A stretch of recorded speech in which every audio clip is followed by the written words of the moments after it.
चौथे सत्र का शीर्षक है स्त्री कथा और कथा में स्त्री। आप सब अपना अपना स्थान ग्रहण करें प्लीज।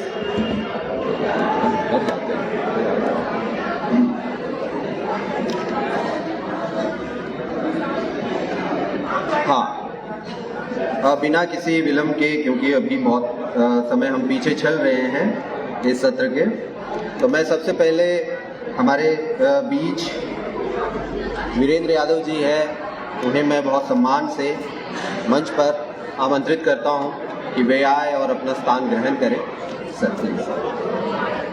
और इसके साथ मैं प्रोफेसर प्रीति चौधरी जी को भी आमंत्रित करता हूं।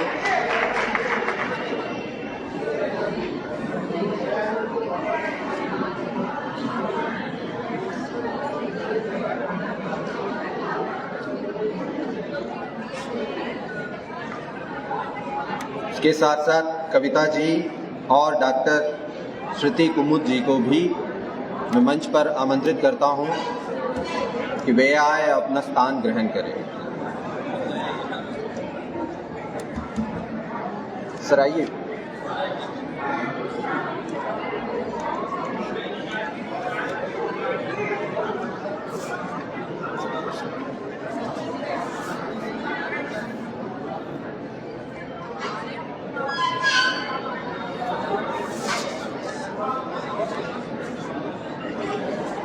मैं सूर्य नारायण सर से आग्रह करता हूं कि वे आए और हमारे विशिष्ट अतिथि वीरेंद्र यादव सर का पुष्पगुच्छ देकर स्वागत करें।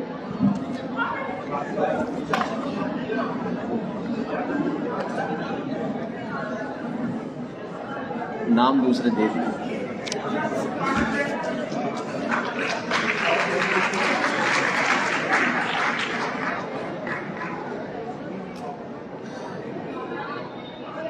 मैं अंशुमान कुशवाहा जी से भी आग्रह करता हूं कि वे आए प्रोफेसर प्रीति चौधरी जी का पुष्पगुच्छ देकर स्वागत करें।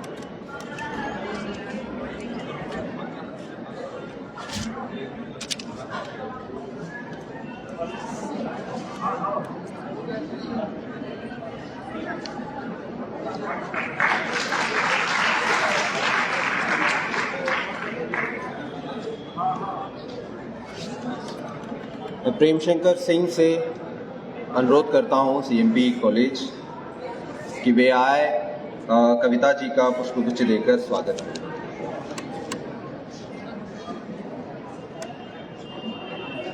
आ रहा है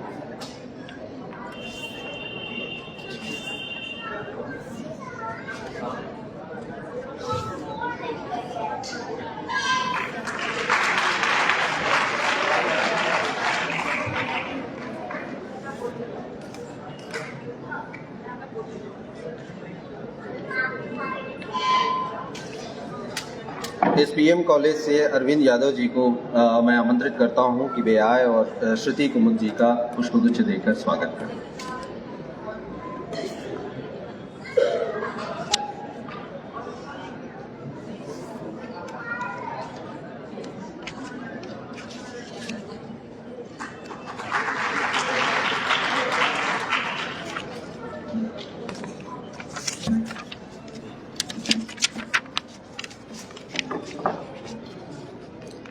इस सत्र के बाद भोजन अवकाश भी है, तो मैं बिना किसी विलंब के हमारे वक्ताओं को मैं आमंत्रित करता हूं। सबसे पहले स्वागत करते हुए कि मैं सबसे पहले श्रुति कुमुद जी को आमंत्रित करता हूं कि वे अपना वक्तव्य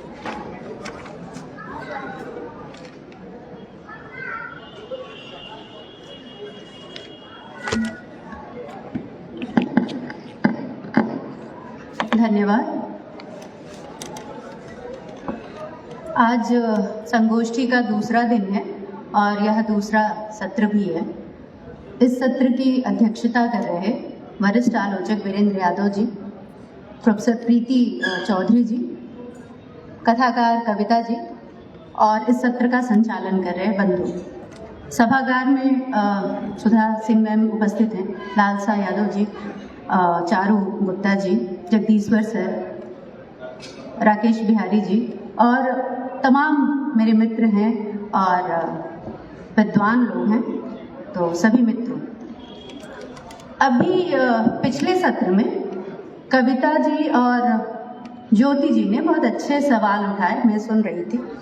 तो सबसे पहले तो मैं इस बात की शुभकामना देना चाहती हूँ कि यह जो गोष्ठी है आगामी 8 मार्च को जब हम अंतर्राष्ट्रीय महिला दिवस मनाएंगे, उससे 2-3 दिन पहले आयोजित हो रही है, तो इसकी हम सभी को बहुत बहुत शुभकामनाएं।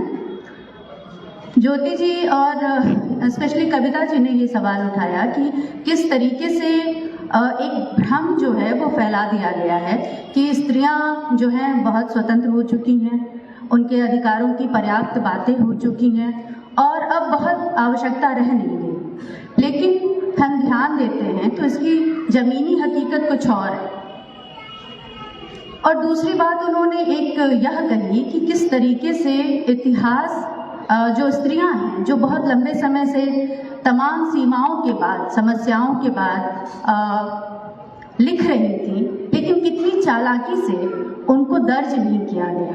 तो मुझे याद आया कि प्रोफेसर सुधा सिंह जी यहाँ बैठी हैं, उन्होंने एक किताब संपादित की है आशा देवी जी की, 1948 में वो किताब आती है और सुधा जी ने दावा किया है कि वो समलैंगिक विषय पर पहली किताब है। तो 1948 में स्त्रियां लिख रही थी और कितना साहसिक लिख रही थी, यह मुझे इसका यह लिखना और यह निर्णय लेना, इस विषय को चुनना अपने आप में बहुत महत्वपूर्ण लगा। दूसरी किताब कुछ 2-3 साल पहले अलका सरावगी जी की आती है, सरला देवी चौधरानी और गांधी और सरला देवी चौधरानी उपन्यास। उस उपन्यास में भी आप देखेंगे कि सरला देवी चौधरानी कितने महत्वपूर्ण या कितने बड़े उद्देश्य से संचालित हो रही थी और उन्होंने कितना बड़ा काम किया, लेकिन इतिहास जो है वो मौन दिखाई देता है। तो ये ज़रूरत है इन सारी चीज़ों को, जो अंडरटोन, जो अंदर की बातें हैं, वहाँ से चीज़ों को देखने की। खैर, मैं अपनी बात करूँ तो जब मुझे इस गोष्ठी का विषय मालूम चला तो एक बार की मुझे लगा कि इस विषय में नवीनता की क्या गुंजाइश है। मैं ईमानदारी से कहूँ तो मुझे लगा कि जैसे ही इस पे बात होगी या बात होनी शुरू होगी, लोगों को लगेगा या मन में लगेगा, लोग कहने लगेंगे कि फिर वही बातें घूम फिर कर आ रही हैं। और आप देखेंगे कि फिर वही बात कि किस तरीके से एक भ्रम फैला दिया गया है और ज़मीनी हकीकत कुछ और है, और यह समस्या जो है महामारी की तरह हमारे सामने फैली है। और यह जो बात है, यही फांसीवादी जो समय है वो इसकी पहचान है। और हमारी जो रचनाशीलता है वह भी अपवादों को कुछ छोड़ दें तो इससे बची हुई नहीं। मैं सोचती हूँ कि स्त्री मुक्ति से जितना हमारा समाज डरता है, मैंने उस समाज को दूसरी किसी भी चीज से, ना ईश्वर से, ना स्वर्ग नर्क के द्वंद्व से, ना जाति से, न राजनीति से, किसी से भी इतना डरते हुए कभी नहीं देखा। तो ये एक छोटी सी बात कि स्त्रियों का भी अपना एक जीवन है, इस छोटी सी सरल सी युक्ति में विश्वास बहुत से लोग हैं जिनको यकीन ही नहीं होता है और बहुत तरह की बातें सामने आती हैं। और ऐसे लोग, ऐसे में क्या होता है कि जो शक्तिशाली वर्ग है जब कुछ नहीं कर पाता है तो बहुत चालाकी से वो दोहराव का आरोप लगा के और तमाम ऐसे आरोप लगा के वो स्त्रियों को चुप कराता है। लेकिन आप देखेंगे कई बार ऐसा होता है कि जो वक्ता जो है उसके बोलने में दोहराव हो सकता है, लेकिन कई बार जो श्रोता है उसके विषय से इतनी दूरी होती है कि इससे भी यह कारण उत्पन्न होता है। और मैंने ये दूसरी वाली जो वजह बताई है वो कई बार मैंने देखा है। तो इसके बाद अगर हम इस सत्र के विषय पर आए तो ध्यान देंगे कि इस सत्र का विषय है स्त्री कथा और कथा में स्त्री। अगर इस पे आप विचार करें तो 2 पद इसमें हैं और दोनों ही पद, स्त्री कथा और कथा में स्त्री, 2 भिन्न आयाम लिए हुए। स्त्री, मेरा जो मंतव्य है इस विषय से, मैंने जो समझा है, मैं आगे की अपनी बातचीत पढ़ के बताऊंगी क्योंकि मैंने अभी सुजीत जी को पढ़ते हुए सुना और मैंने देखा कि भटकाव बहुत कम है पढ़ने में और कम समय में, और आप सुदृढ़ तरीके से अपनी बात कह सकते हैं। तो बस इस विषय की बात करते हुए मैं आगे जो अपनी बातें हैं वो आपके सामने पढ़ के बात करूंगी। तो किस तरीके से जो वास्तविक जीवन है स्त्रियों का, और कौन सा कथा में मैंने जिन कहानियों को आधार बनाया है वो विगत 25 साल के भीतर लिखी गई कहानियां हैं। वैश्वीकरण और उसके बाद का जो दौर है उन कहानियों को मैंने अपने वक्तव्य का आधार बनाया है। तो वास्तविक जीवन में स्त्रियों की स्थिति क्या है और कथा में जो स्त्रियां आ रही हैं, आप देखेंगे कि संख्या उनकी दर्ज हो रही है, उसमें कोई डाउट नहीं है, लेकिन किस रूप में वो दर्ज हो रही हैं ये देखना ज़्यादा महत्वपूर्ण है। तो आगे मैं अपनी बात कहने के लिए अपना जो परिचय है उसको पढ़ना चाहती हूँ। इस विषय को मैंने ऐसे समझा है कि स्त्री कथा और कथा में स्त्री दो भिन्न आयाम हैं। स्त्री कथा से तात्पर्य यह है कि जीवन की वास्तविकताओं, जो वैश्विक स्वप्नों और संकल्पनाओं में स्त्री कहाँ है, कितनी है और उसकी अहमियत क्या है। और जो दूसरा पद है कथा में स्त्री, इसको अगर परिभाषित करके देखना है तो देखेंगे कि कहानी में वो स्त्री किस तरह से दर्ज हो रही है। और यह जो दर्ज होना है सिर्फ आंकड़े की शक्ल में देखी जाने वाली बात नहीं, बल्कि वो कहानी के दर्पण में जो स्त्री की छवि है वो स्पष्ट है या धुंधली है, यह देखा जाना ज़्यादा महत्वपूर्ण है।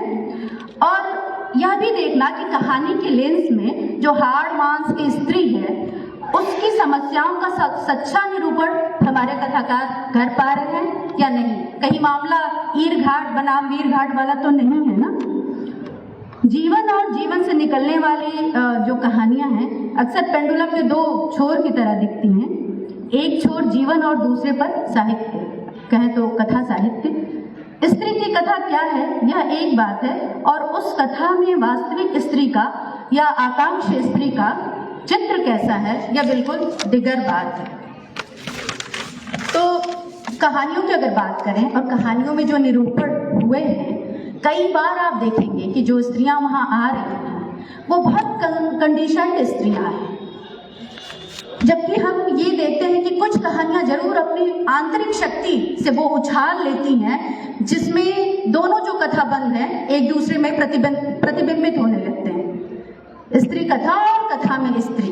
और जहाँ पे यह जो प्रतिबिंबन है वो महज स्थूल यथार्थ ना होकर यथार्थ बोध का भी है, जिसमें स्वप्न होते हैं, स्वप्नहीनता होती है, असफलता का त्रास है और सफलता की कामना है। हिंदी कथा साहित्य में इसके अनेक उदाहरण हैं। उन उदाहरणों पे आने से पहले जो दूसरा इसमें पदबंध है कथा में स्त्री, इसको मैं थोड़ा और परिभाषित करना चाहती हूँ।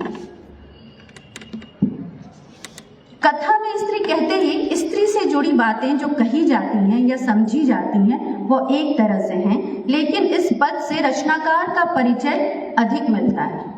रचनाकार जिस मानसिक स्थिति और वैचारिक तैयारी के मुकाम पर है वहां से वह अपनी कथा में स्त्री को स्थान दे रहा होता है।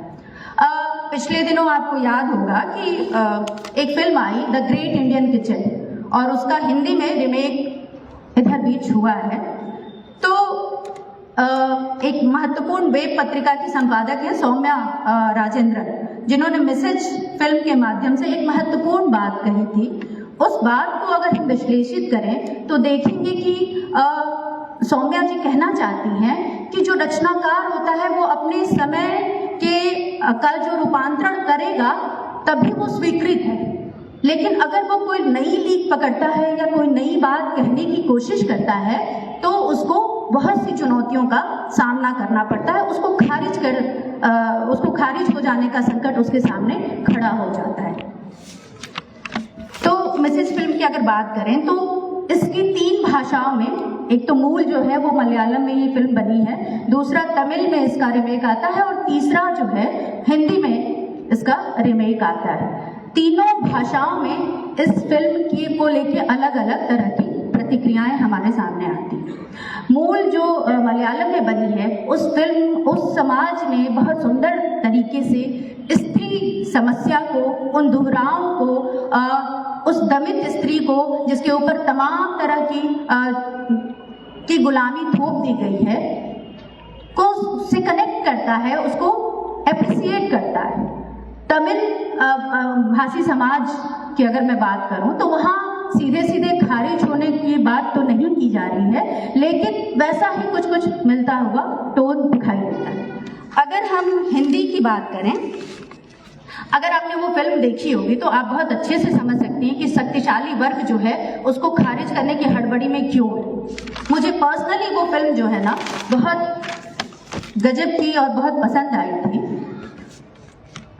तो हिंदी की अगर मैं बात कर रही थी तो हिंदी में आजकल हम जानते हैं कि जो रील जगत है वो प्रतिक्रियाओं का जो है वो शिखर प्लेटफॉर्म बन चुका है, और उस पे जो ऐसे स्पूफ्स यानी नकलों से भर गया है जिसमें हर उस स्त्री के खिलाफ जहर उगला जा रहा है जो 9x9 वर्ग फीट की रसोई में घुटन महसूस करती है, जिसे अपनी जिंदगी को उस रसोई में खपा देने की ग्लानि है। हास्य के बहाने, नफरत के बहाने, बेचारगी के शिल्प में यह जो प्रतिक्रियाएं हैं वो पेश की जा रही हैं। आलम यह है कि इस फिल्म के जो डायरेक्टर हैं उनके सामने उनको इस सवाल का जवाब देने की नौबत आई कि आपकी जो फिल्म है वो टॉक्सिक फेमिनिज्म को बढ़ावा दे रही है। तो मैं कहना ये चाह रही हूँ कि 3 भाषाओं में एक ही कहानी पर नितांत जो है भिन्न प्रतिक्रियाएं जो हैं वो देखने को मिलती हैं। तो जीवन में स्त्री और उस स्त्री के जीवन के रचनात्मक रूपांतरण की चुनौतियां क्या हो सकती हैं, इससे यह बात स्पष्ट होती है। निज व्यक्तित्व की स्वायत्तता किसी मनुष्य के चहुमुखी विकास हेतु आवश्यक गुण है। महापुरुषों ने भी स्वीकार किया है, बताया है, राह दिखाई है। उस स्वतंत्रता को स्त्री दृष्टिकोण से हिंदी कथा संसार किस तरह परखता है, हम इसे आगे अपनी बातचीत में देखेंगे। हिंदी कहानी के विगत 25-30 वर्षों पर एक नज़र डालें तो पाएंगे कि कथा में स्त्री को स्थान मिला है, इसमें कोई संदेह नहीं है। इस दौर की कुछ महत्वपूर्ण कहानियों में आप पाएंगे कि वैश्विक परिदृश्य पर घटित हो रही स्थितियों के बीच स्त्री का किरदार अपने महत्व के साथ वर्णित होता है। जब उदारीकरण का दौर आया तब जो कहानियों में खास तरह का किस्म जो पुरुषों का जो चरित्र है वो पेश किया गया, ज़्यादातर कहानियों में, मैं आगे उनकी चर्चा करूंगी। अक्सर कहानियों में यह दिख जाता है कि पुरुष जो है वो दुनियादार नहीं होता है, वो दुनिया की समझ रखते हुए भी किसी बड़े ही उद्देश्य से भिड़ा हुआ है, लेकिन स्त्री जो है ना उसको उस बड़े उद्देश्य से भटकाने का काम करती है, उसको रोकती है, उसको टोकती है, और बहुत तरह से यहाँ मतलब इससे भी ज़्यादा आगे बढ़ के लोग उसको बाधा के रूप में भी बहुत सी कहानियों में इस तरह के स्टीरियोटाइप चरित्र हर तीसरी कहानी में मैं कहूँगी कि दिखते हैं। और स्पेशली युवा पीढ़ी के नाम से चर्चित और न जाने कितने नामों से नवाजी जाने वाली पीढ़ी की प्रतिनिधि कहानियों में आप देखेंगे तो इस सत्य का उद्घाटन आप आसानी से देख सकते हैं। अभी मैंने कुछ दिन पहले पंकज मित्र की एक कहानी पे लिखा था, क्विज मास्टर। अगर उसकी चर्चा करूं तो वो कहानी मुझे पसंद है और किसी दूसरे अन्य मौकों पर बहुत शानदार कहानी है। और स्पेशली वो कहानी है कि किस तरीके से जो लघु उद्योग जो है उनका केंद्रीकरण किया जाता है और उस केंद्रीकरण को फिर किस तरह से हाईजैक कर लिया जाता है। और एक उस शहर में बहुत अच्छा जो है वो क्विज मास्टर है, लेकिन कौन बनेगा करोड़पति जैसे जो प्रोग्राम आते हैं उसके बाद उसकी स्थिति कितनी दयनीय हो जाती है और उस कला से जुड़े हुए लोगों का क्या हश्र होता है, यह कहानी कहती है। लेकिन जब यह कहानी स्त्री के मोर्चे पर आती है तो आप वही जो स्टीरियोटाइप जो है कि वो स्त्री जो है वो किस तरीके से बाधा बन रही है और उसको जो है रोक रही है, टोक रही है कि कला जो है वो महत्वपूर्ण नहीं है, बल्कि जीवन चलाने के लिए अर्थ की ज़्यादा आवश्यकता है। इस कथा में जो स्त्री है वो भी पति के कलाकार रूप से चिढ़ती है, अपनी चिढ़ को व्यक्त करने हेतु कमाई इत्यादि के अवयवों से जोड़ती है। कलाकार होना, लेकिन आप देखिए कि कलाकार होना एक बात है, लेकिन अगर आप उसे प्रदर्शित करने का मौका पा रहे हैं तो जाहिर सी बात है कि आप ढेर सारे प्रिविलेज में हैं।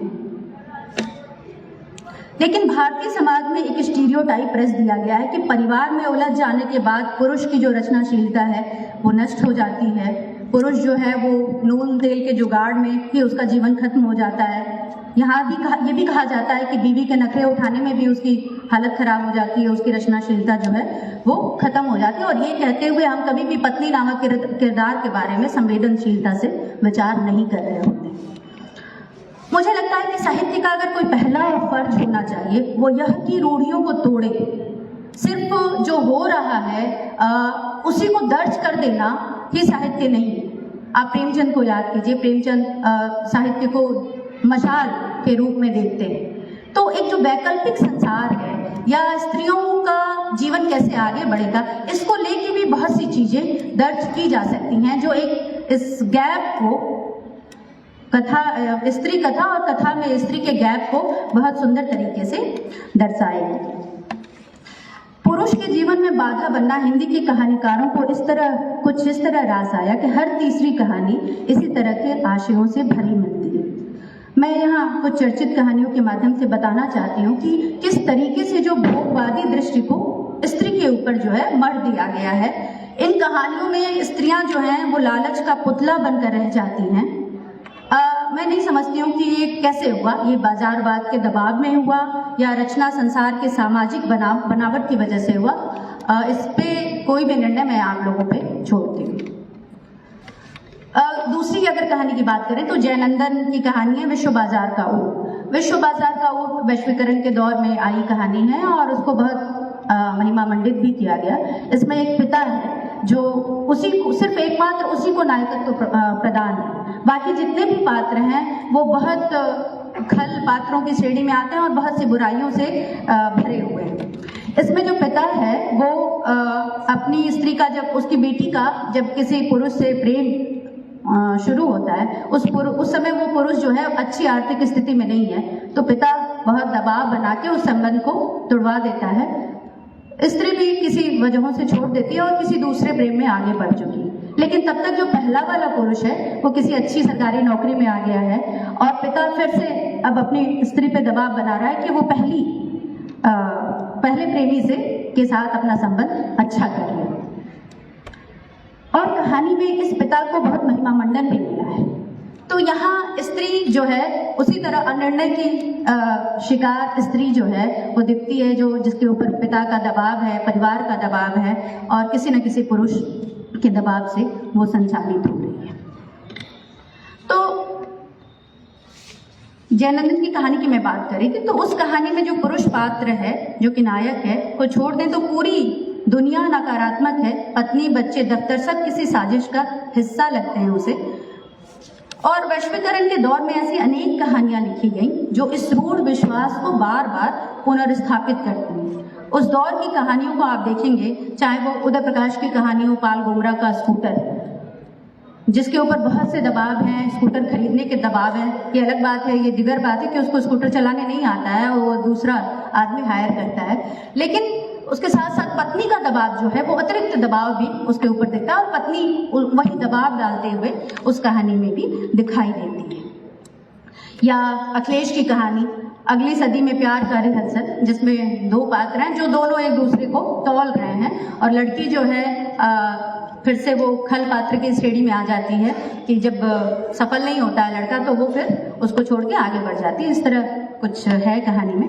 संजय कुंदन की कहानी KNT की कार भी इसी पृष्ठभूमि की कहानी है। उमा शर्मा की कहानी भविष्य दृष्टा की बात करें या ग्लोबलाइजेशन जो उनकी कहानी है उसकी कहानियों को देखें, तो मैं ये कहना चाह रही हूँ कि ये सारी कहानियाँ विषय को लेके, दूसरी समस्याओं को लेके महत्वपूर्ण है और मैं इन्हें खारिज करने की बात नहीं कर रही हूँ। मैं स्पष्ट कर दूँ, मैं कहना ये चाहती हूँ कि उन वजहों का हमको पता लगाना है कि जिनके वजह से इन महत्वपूर्ण कहानियों की जो स्त्री पात्र हैं वो अकर्मण्य हो जाती हैं या फिर विलेन के रूप में की श्रेणी में चली जाती हैं। इन कहानियों के नायकों को कहा तो स्त्री स्वतंत्रता की बात करते हुए देखे जाने की एक इच्छा जगती है मन में इनको पढ़ते हुए, लेकिन वो खुद ही गुलाम सरीखे दिखाई देते। मैं ये पूछना चाहती हूँ कि क्या आपको भी स्त्रियां ऐसी ही लगती हैं? वाकई स्त्रियों की स्थिति जो है ऐसी है? अभी तो मैंने शुरू किया है सर। तो क्या जो रिश्वतखोर अधिकारी हैं, जो अरबों की संपत्ति के मालिक हैं, वे पतियों के दबाव में रिश्वत लेते हैं? जो मुनाफा चटोर हैं, वे स्त्रियों के दबाव में मुनाफा रचते हैं? आप ध्यान देंगे तो आप पाएंगे कि इसका जवाब है नहीं। वैश्वीकरण के दौर की अगर हम बात करें तो देखेंगे कि ऐसे भी भारतीय समाज में जो है वो एक रैखिकता नहीं है। खासकर उदारीकरण के समय में बहुत सी समस्याएं उदारीकरण के साथ ही जुड़ती हैं, लेकिन ये महत्वपूर्ण हो जाता है कि आप किसको प्राथमिकता देते हैं। दूसरी, नौकरी बहुत मिली, नौकरी किस वर्ग को मिली, इस पे खूब बात होती है, लेकिन उस दौर में स्त्री की समस्या क्या है, ये मामला कहीं ना कहीं मैं देखती हूँ कि कहानियों में छूट जाता है। और ज़्यादातर पात्र उस दौर की जो कहानियाँ लिखी गई उसमें ज़्यादातर पात्र जो है हास्यास्पद पात्र में बदलते हुए दिखाई देते हैं। अगर हम पाल गोमरा की ही बात करें तो वो दुख से ज़्यादा अंत में जो वो सड़क पे गिरा हुआ पड़ा है, एक हास्यास्पद स्थिति को ही पैदा करता हुआ दिखाई देता है। इस लीक को तोड़ती है नीलाक्षी सिंह की कहानी। उस शहर में 4 लोग रहते थे। आपने कहानी पढ़ी होगी और किस तरीके से एक फौजी, 4 लोग हैं और उस शहर को एक घटना की आवश्यकता है और वो घटना घटती भी है, और जैसे ही फौजी मरता है तो उसकी पत्नी को पूरा शहर किस तरीके से इस्तेमाल कर ले जाना चाहता है, इसकी कहानी है। एक शहर में 4 लोग रहते थे और यह कहानी मुकम्मल अर्थों में स्त्री के जीवन पर पड़ने वाले उन प्रभावों को रचती है जो उदारीकरण के प्रभाव माने जाते हैं। नीलाक्षी की एक अन्य कहानी है प्रतियोगी। प्रतियोगी कहानी में बाजार का एक नया चेहरा उपस्थित होता है। मेरा शोध कार्य 80 के बाद की कहानियों पर है। उस दौरान, अध्ययन के दौरान मैंने कहानियों के साथ साथ बहुत से इंटरव्यू और वगैरह भी पढ़े थे, तो मुझे याद आता है कि 2004 या 5 के किसी बागर के पुराने अंक में नीलाक्षी सिंह का एक स्टेटमेंट है, जहाँ उदारीकरण को लेके वो बहुत, उसको मैं साहसिक स्टेटमेंट मानती हूँ, जिसमें वो कहती हैं कि बाजार के बीच से ही राह निकलेगी। और यही यथार्थ आप देखेंगे तो बाजार के बीच में रह के, बाजार को छोड़ के हम उससे नहीं टकरा सकते हैं, बाजार के बीच में रह के ही हम बाजार से टकरा सकते हैं। तो मैं प्रतियोगी कहानी की बात कर रही थी, तो एक जो राह है वो प्रतियोगी कहानी में खुलती है। अपनी चर्चा की शुरुआत में ही द ग्रेट इंडियन किचन और मिसेज की बातें मैंने कही। नीलाक्षी की यह कहानी वर्षों पहले उनकी कहानी कहती है, जो परिवार नामक संस्था और उससे भी अधिक एक आंतरिक सत्ता जो पति के नाम की होती है, उससे बाहर निकलना चाहती है। इस कहानी का जो अंत है वो सर्वाधिक खूबसूरत अंत लगता है, जिसमें एक पत्नी है जो अपने पति के साथ व्यापार में लंबे समय तक सहयोग करती है, लेकिन आखिर में वो अपने पति से अलग जो है एक अपनी चाय पकौड़ी खोमचे की दुकान खोलना चाहती है, और वो निर्णय उसको राह कौन दिखाता है? बाजार दिखाता है। ये अलग बात है कि यहाँ यह बहस संभव है कि नायिका को उम्मीद बाजार से है, न कि बाजारवाद से। मैं उसे इनकार नहीं करती, लेकिन बाजार स्वतः ही एक अंग बनता है जो किसी अन्य सत्ता से मुक्त कराए, या कल्पना भी अनोखी जान सकती है। मैंने नीलाक्षी जी का संस्मरण भी पढ़ा है, तो इस कहानी को लेके भी एक बात जो इसके प्रकाशन से जुड़ी हुई है, प्रतियोगी की मैं बात कर रही हूँ। तो प्रतियोगी कहानी जब पहली बार हंस में प्रकाशित हुई तो नीलाक्षी जी ने प्रतियोगी शीर्षक से उस कहानी को भेजा था, लेकिन राजेंद्र यादव जी ने बिना उनसे पूछे, बिना उनसे बात किए, कहानी से ही एक चालू शब्द निकाल के टोकबे तो टोक नहीं तो गो को टेकबे तो टेक नहीं तो गो शीर्षक को कहानी का शीर्षक बनाया, और किस तरीके से बाजार के लिए उसको, बाजार के लिए उस शीर्षक को वो चुनते हैं। अगर नीलाक्षी जी की एक कहानी की बात करें, रंगमहल में नाची राधा, तो ये कहानी आप सबने पढ़ी होगी, सबको पता है। इसमें एक अधेड़ स्त्री है जो अपने उम्र अपने अधेड़ावस्था में कहानी के अंत में वो अपने प्रेमी के दरवाजे पे खड़ी मिलती है। तो बात ये है कि किस तरीके से वो उस उम्र में जाके एक निर्णय लेने का, प्रेम से ज़्यादा ये कहानी मुझे निर्णय की कहानी लगी, और निर्णय लेती है। और इसलिए भी मुझे ये जो कहानी है, इन सब कहानियों से जो है स्त्री कथा और कथा के स्त्री के बीच की फांट जरूर कम होती हुई दिखाई देती है। दरअसल मुक्ति की कामना ही सर्वोपरि है। मुक्ति की कामना ही है जो स्त्री का मूल प्रश्न है। मनुष्य मात्र का प्रश्न यही होना चाहिए। आप देखिए 8-10 घंटे की नौकरी को पुरुष समाज मजाकिया लहजे में ही सही लेकिन गुलामी कहता है। अपने लेन यार्ड को जिससे उसका पहचान पत्र बंधा होता है उसे पट्टा कहता है। वो गुलामी शब्द की अर्थवत्ता से उससे उपजे दुख को, उससे उपजे सांस्कृतिक संकट को जाने बिना इस शब्द का प्रयोग करता है। लेकिन विवाह नामक यंत्र के इर्द गिर्द बांध दी गई स्त्री को उसे गुलाम नहीं लगती। वो विवाह संस्था अगर समानता के अधिकार पर आधारित होती तो यह गुलामी नहीं भी होती, लेकिन ऐसा नहीं हुआ।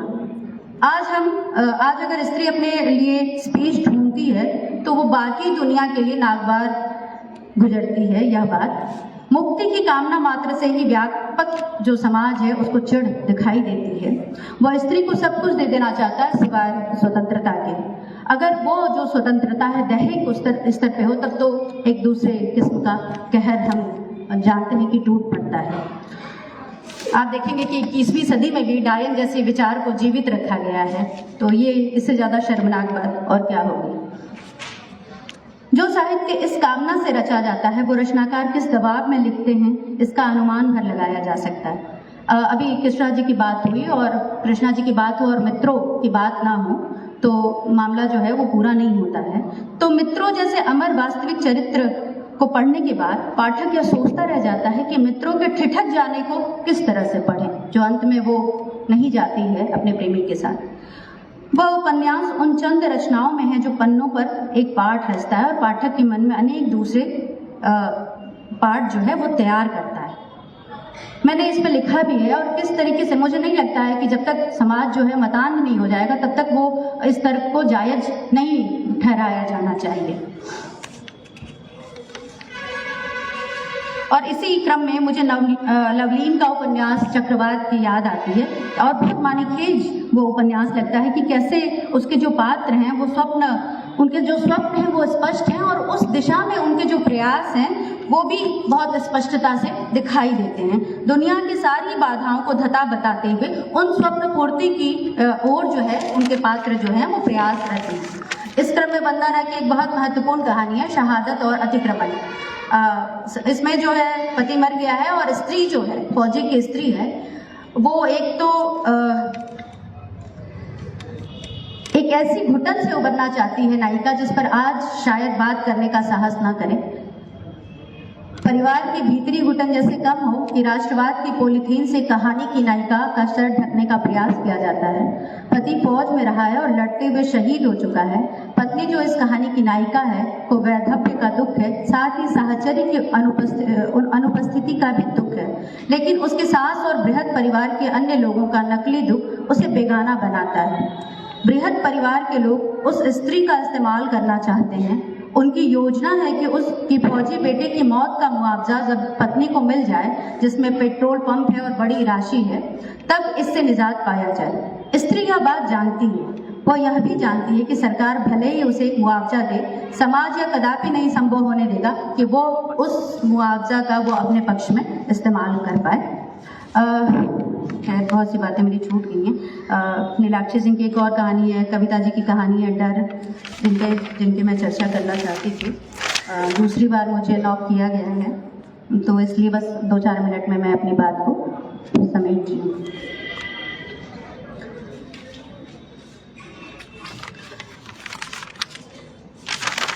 एक जो महत्वपूर्ण पॉइंट मुझे लगता है कि बस इसको मैं पढ़ देती हूँ, मैं अपनी ओर से नहीं बोलूँगी कि समय ज़्यादा लगे। यहाँ मैं साहित्य में मौजूद रिवर्स जो मिसोजिनी है यानी उल्टा स्त्री द्वेष का जिक्र करना चाहूँगी।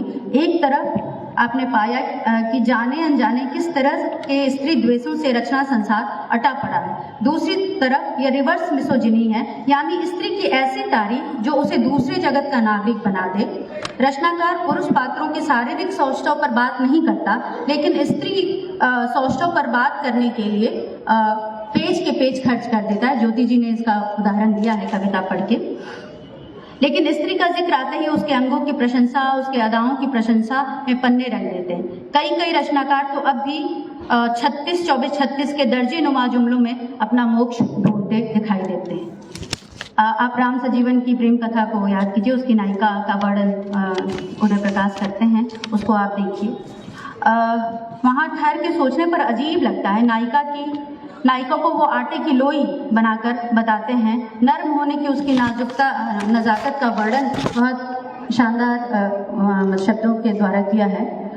आप कहेंगे इसमें गलत क्या है? इसमें पूरा ही गलत है। इस तरह आप स्त्री को अलग थलग प्राणी बना देते हैं। पाल गोमरा का स्कूटर, पीली छतरी वाली लड़की, इन कहानियों में स्त्री के वर्णन आप देखिए। जब कहानीकार सचेत रूप से ऐसे वर्णनों में जाता है तब वह उसी स्त्री द्वेष को का मार्ग प्रशस्त कर रहा होता है जो समाज में आम है। उन्हें यह वजह मिलती है कि जब आप शरीर से जुड़ी प्रशंसा सुन रहे हैं तो गालियां भी आप सुने, यौनिक प्रमाद भी सुने। दूसरी बात कि सौंदर्य के अभिजात्य का जो लेखन है, आप प्रेम को एक तो कृत्रिम बना देता है और एक तरह से ये टैबू भी है, सामाजिक रूढ़ी भी है। वास्तव में आप अपनी रचना को चमकीले बनाने के अतिरिक्त कुछ नहीं कर रहे होते। यहाँ स्त्री कथा और कथा में स्त्री की फाक सर्वाधिक स्पष्ट दिखाई देती है। मैं रिवर्स मिसोजिनी की बात करते हुए ये बात मैंने कही। तो एक आखिरी बात बस कि हिंदी कथा साहित्य में को जो है अभी एक लंबा सफर तय करना बाकी है, जिसमें स्त्री को मनुष्य के रूप में समझा जाए और दर्ज किया जाए। अगर यह संभव हो सका तभी हम स्त्री को लेकर किसी तरह की संवेदनशीलता व्यक्त कर सकते। इस कार्यक्रम के संयोजक लालसा यादव, प्रोफेसर लालसा यादव जी को मैं बहुत धन्यवाद करती हूँ कि मुझे इसमें बोलने का मौका मिला। बहुत बहुत धन्यवाद।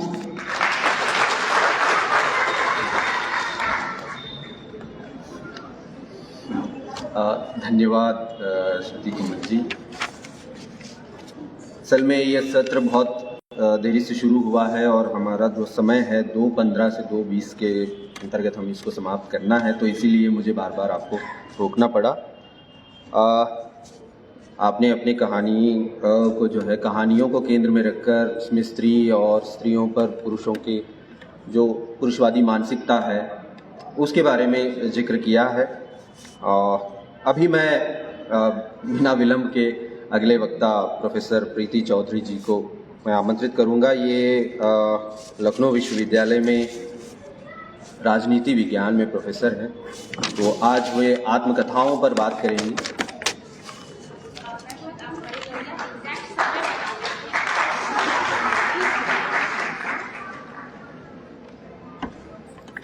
बीस मिनट, ठीक है। सबसे पहले तो मैं प्रोफेसर लालता यादव जी का हृदय से आभार व्यक्त करना चाहूँगी कि जिन्होंने मुझे इतने महत्वपूर्ण विषय और इतने महत्वपूर्ण लोगों के मध्य कुछ अवसर उपलब्ध कराया है। इस सत्र की अध्यक्षता कर रहे वीरेंद्र जी, श्रुति जी, गाजुला राजू जी, कविता जी और सामने बैठे हुए सारे सुधा जी, चारों जी, सब लोगों का जिनका मैं नाम। और कई बार मैंने अपने लंबे अनुभव से ये सीखा है कि जब हम अमूमन किसी विषय पे बोलते हैं तो हमारे दिमाग में पहली बात ये आती है कि यहाँ सुधा जी बैठी हैं, वीरेंद्र जी बैठे हैं। लेकिन अब मैं इस निष्कर्ष पर पहुँची हूँ कि बोलते समय हमारी प्राथमिकता होनी चाहिए कि पहली दो कुर्सियों के बाद जो लोग बैठे हैं उन तक अपनी बात पहुँचानी है। मेरा विषय है आत्मकथाओं में स्त्रियाँ या स्त्री आत्मकथाएं। तो पहला सवाल ये उठता है कि स्त्रियों की आत्मकथाएं क्यों महत्वपूर्ण हैं साहित्य के लिए या समाज के लिए।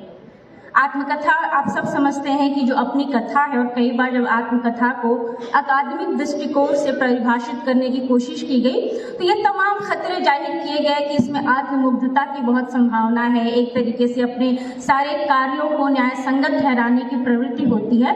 फिलहाल वक्त परिभाषाओं में जाने का है ही नहीं। हमें ये समझना है कि स्त्रियों की आत्मकथाओं ने हमारा ध्यान क्यों खींचा।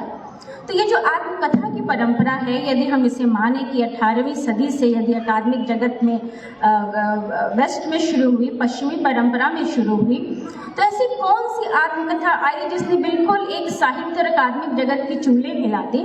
तो वो आत्मकथा थी जब बेली हुक ने अपनी किताब लिखी ब्लैक बोन। उसने बिल्कुल एक दृष्टि को बदल के रख दिया कि अब तक हम औरतों की बातों के नाम की जो बातें सुन रहे थे वो तो अमेरिकन महिलाओं की थी और वो श्वेत महिलाओं की आत्मकथाएं थी। वो जो अपनी निजी पीड़ा को, अपनी महिला होने की पीड़ा को तो अभिव्यक्त कर रही थी, लेकिन उस पूरी पीड़ा के आख्यान में जो समाज का एक बहुत बड़ा हिस्सा है, जो अश्वेत स्त्रियां हैं, वो नजर नहीं आ रही हैं। अब मैं बात की शुरुआत कर रही हूँ, भारत से शुरुआत ना करके पश्चिम से शुरुआत क्यों कर रही हूँ, तो यहाँ मामला अनुवाद का नहीं है, मामला किसी तुलना का नहीं है। बात यह है कि जब कोई एक स्थापित मान्यताएं हैं, एक साहित्य की कसौटी है, उनमें कुछ मानदंडों को आप स्वीकार करते हैं और उसमें कुछ बदलाव आता है, तो उससे जो बयार उठती है वो हर जगह जाती है। भारत में हिंदी साहित्य के दृष्टिकोण में मैं पहले की आत्मकथाओं की चर्चा नहीं करूंगी क्योंकि समय मेरा 20 मिनट का है। 1990 के बाद जो आत्मकथाएं आई हैं और सिर्फ हिंदी में लिखी नहीं बल्कि अनुवाद में भी हमने जिन आत्मकथाओं को पढ़ा है, उनका हमारे लिए क्या महत्व या क्या आशय हो सकता है। तो पहली बात तो ये कि अधिकतर वही आत्मकथाएं महत्वपूर्ण होती हैं जो हाशिए के लोगों ने लिखी हैं, क्योंकि हाशिए के लोगों ने जो आत्मकथाएं लिखी हैं, भले वो लोग पुरुष थे या स्त्रियां थीं, क्योंकि उन्होंने हमें ये एहसास कराया कि एक वैकल्पिक दुनिया है, वैकल्पिक दुनिया रचने का प्रयास है और एक जो दुनिया की दूसरी तस्वीर है उससे तो हम वाकिफ ही नहीं हैं। तो एक समानांतर संस्कृति जो सभ्यता के विकास के साथ चली जा रही है, जो दुनिया का इतिहास लिखा जा रहा है, उसमें वो अदृश्य है। और जाहिर सी बात है कि जो लिखने की प्रक्रिया है, चाहे वो इतिहास लिखा जा रहा है या जो समाज लिखा जा रहा है, उसमें जिनके पास सत्ता है, जो शासक वर्ग है, उसी का आख्यान हम पढ़ते हैं। तो ऐसे लोगों का क्या इतिहास नहीं है जो हाशिए पे थे, जो किसान थे, मजदूर थे, जो महिलाएं थीं, जो अल्पसंख्यक थे, जिनका जीवन उत्पीड़न से भरा रहा। तो जब ये दृष्टि आई, सबाल्टर्न दृष्टि की उत्पीड़न का भी एक अपना इतिहास है और वो आख्यान जरूरी है यदि हम वास्तव में इतिहास और समाज को समझना चाहते हैं। तो इस संदर्भ में आत्मकथाओं का महत्व मैं देखती हूँ कि ये जो स्थापित संरचना है उस पर सवाल खड़ा करती हैं और उसको तोड़ती और मरोड़ती हैं। जो जहन में पहली आत्मकथा आती है जिसने कि न सिर्फ साहित्य जगत में बहुत हलचल मचाई जबकि व्यक्तिगत रूप से हम लोगों को बहुत उत्प्रेरित किया, वो था अन्या से अनन्या। अन्या से अनन्या का जिक्र मैं इसलिए कर रही हूँ कि प्रभा खेतान को हम सब जानते थे कि उन्होंने बउआ की तो सेकंड सेक्स का जो अनुवाद किया, उससे पूरा एक हिंदी बेल्ट, उसकी स्त्री बनती नहीं बनाई जाती है, उससे परिचित हुआ। स्त्री विमर्श का वो बहुत बड़ा नाम थी।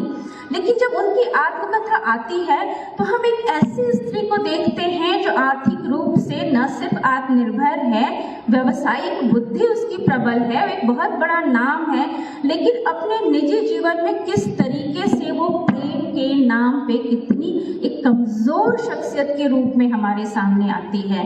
वो प्रेम जो उसको मुक्त नहीं कर रहा, वो प्रेम जो जगह जगह पे उसकी सीमाएं निर्धारित कर रहा है और उसका ये अपना चयन है अन्य बनने का।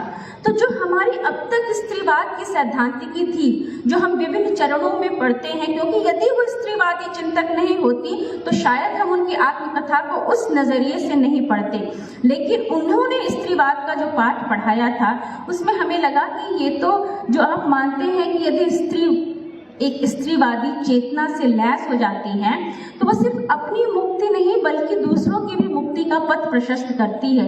लेकिन यहाँ तो हम देख रहे हैं कि एक स्त्री है वो प्रेम के नाम पे कितनी कमजोर पड़ रही है। तो हमें ये सवाल उठता है कि शायद जो एक पैट्रियार्की है जिसने एक भावनात्मक बनावट की है महिलाओं की, जिसमें महिलाएं खुद जो प्रेम चुनती हैं किस तरीके से अपने व्यक्तित्व को तिरोहित हो जाते देखती हैं।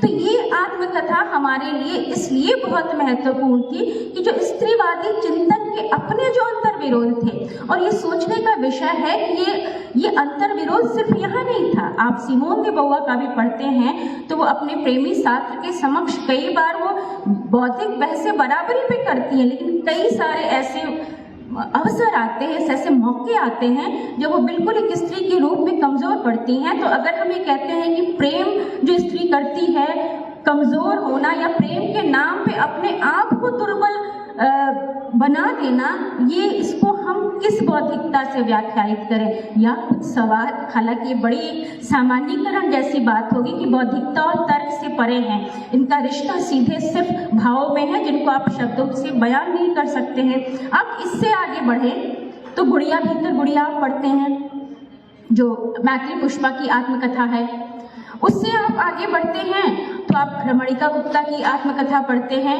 मसला ये नहीं है कि मैं एक एक आत्मकथाओं का जिक्र और उसके कुछ अंशों का पाठ करूं। मसला ये है कि जो ये 3 तरह की जो महिलाएं हैं, इन्होंने जिन्होंने एक बहुत बड़ा नाम है अपने अपने क्षेत्र में, जब आत्मकथा लिखी और जब हम उससे रूबरू हुए तो हमें एक खास किस्म की ही जानकारी हुई। वो जो आख्यान थे, जो निजी जीवन, प्रेम में पाए धोखा या अपने जीवन का संघर्ष, उसके बरक्स जब अचानक हम कोई दूसरी किताब पढ़ते हैं, मैं उसमें मैथिली पुष्पा की कस्तूरी कुंडल बसै का भी जिक्र करूंगी और अनुवाद के द्वारा पढ़ी गई बेबी कामले, मुक्ता पावड़े, उर्मिला पवार, कौशल्या बसंत्री, सुशीला टागभौरे, रजत रानी मीनू, जब आप इनकी आत्मकथाओं में जाते हैं तो आपको लगता है कि आप तो बिल्कुल एक नई दुनिया में प्रवेश कर रहे हैं। यानी वो जो एक ज्ञान निर्मित करने की प्रक्रिया थी, जो एक फेमिनिस्ट ज्ञानात्मक प्रक्रिया थी, उसमें एक बहुत बड़ा एक ऐसा मैदान था जिसकी ओर आपकी नजर ही नहीं गई। लेकिन जब आपने इन आत्मकथाओं को पढ़ा तो उसमें सिर्फ निजी जीवन की कहानी नहीं है, निजी पीड़ा का उल्लेख नहीं है, वो जो एक समाज का आख्यान है, वो जो हमारी सामाजिक संरचना जो श्रेणीबद्ध है, उसमें जो विभेदीकरण हो रहा है जाति का, जो आर्थिक स्थिति है, वो एक पूरा हमारे सामने आ रहा है और हम देखते हैं कि एक तो ये महत्वपूर्ण सामाजिक दस्तावेज है। तो जो इतिहास लेखन की प्रक्रिया में जो फेमिनिस्ट मेथोडोलॉजी है, जब वो कहती है कि चूंकि अगर हम रिसर्च के उन ट्रेडिशनल टूल्स का इस्तेमाल करेंगे तो हमारे पास तो बहुत चीज़ों का दस्तावेज नहीं है, तो हम जब ओरल ट्रेडिशन पे जाते हैं, महिलाओं के लोकगीतों, लोक कथाओं, लोकोक्तियों का हम डिकोड करते हैं, उनको समझने की कोशिश करते हैं, तो हम बहुत एक अनुभव और ज्ञान पाते हैं, भोगा हुआ यथार्थ पाते हैं।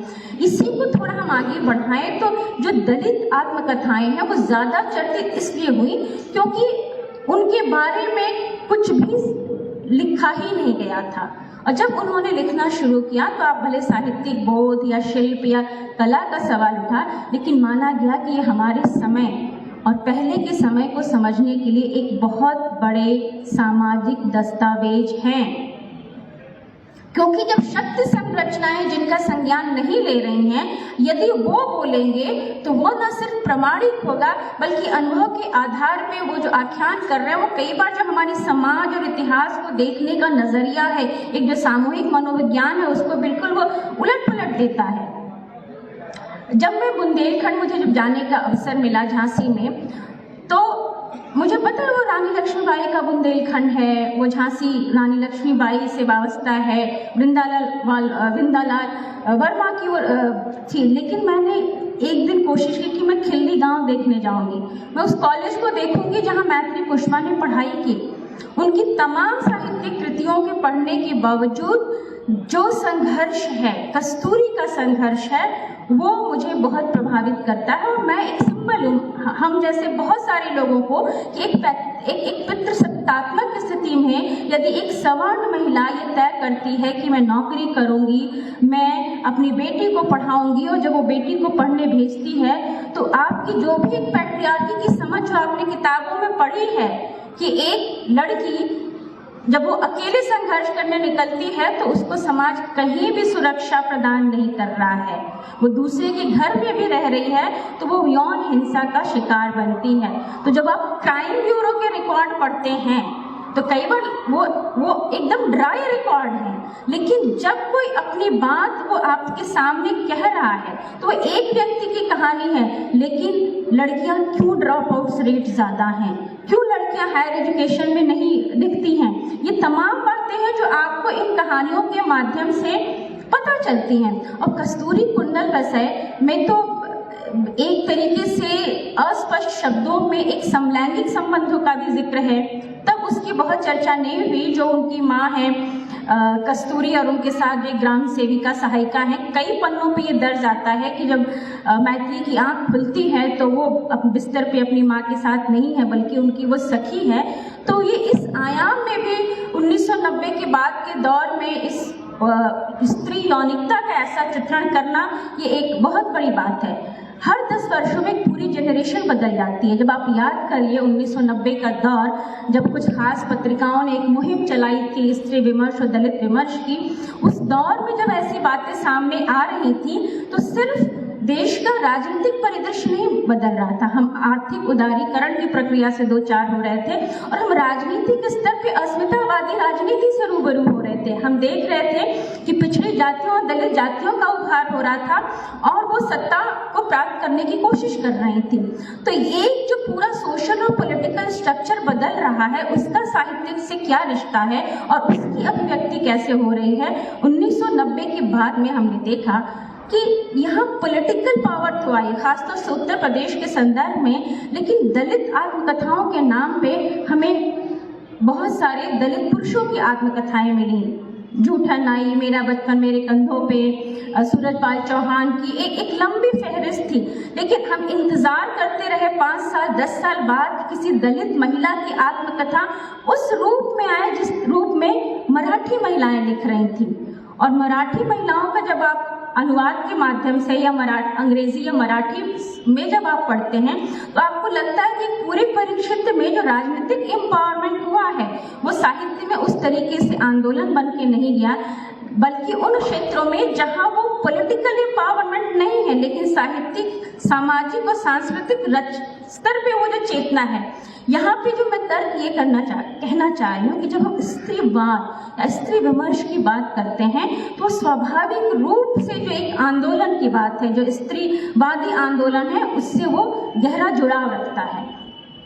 आप कौशल्या बैसंत्री को पढ़ें या रजत रानी मीनू को पढ़ें, उनके आत्मकथांश या पूरी आत्मकथा अगर आप पढ़ें तो आप पाएंगे कि उसमें स्पष्ट रूप से एक अम्बेडकरवादी आवाज है। इन रचनाओं पे अंबेडकर का बहुत गहरा असर है, जबकि एक जो उच्च वर्ग की महिला लिख रही है उसके जीवन की पृष्ठभूमि, उसका सोशल लोकेशन इतना अलग है कि उसके बयान करने की जो प्रक्रिया है वो बहुत अलग है। यहाँ आप देखते हैं कि इन सारी महिलाओं में, खासतौर से जो मराठी आत्मकथाएं हैं, वो शुरू इस बात से कई जगह होती हैं कि उनकी माँ ने अंबेडकर का भाषण सुना, वो घर आई और उन्होंने तय किया कि हम अपनी बेटी को स्कूल भेजेंगे। और वो जो हम सोचते थे कि कॉन्स्टिट्यूशन के आर्टिकल 17 ने अस्पृश्यता को प्रतिबंधित कर दिया है, तो आज आपकी पीढ़ी में बहुत सारे लोगों पे हैरानी होगी कि क्या कभी ऐसा दौर था जब इतनी छोटी छोटी बातों के लिए इतना संघर्ष करना पड़ा।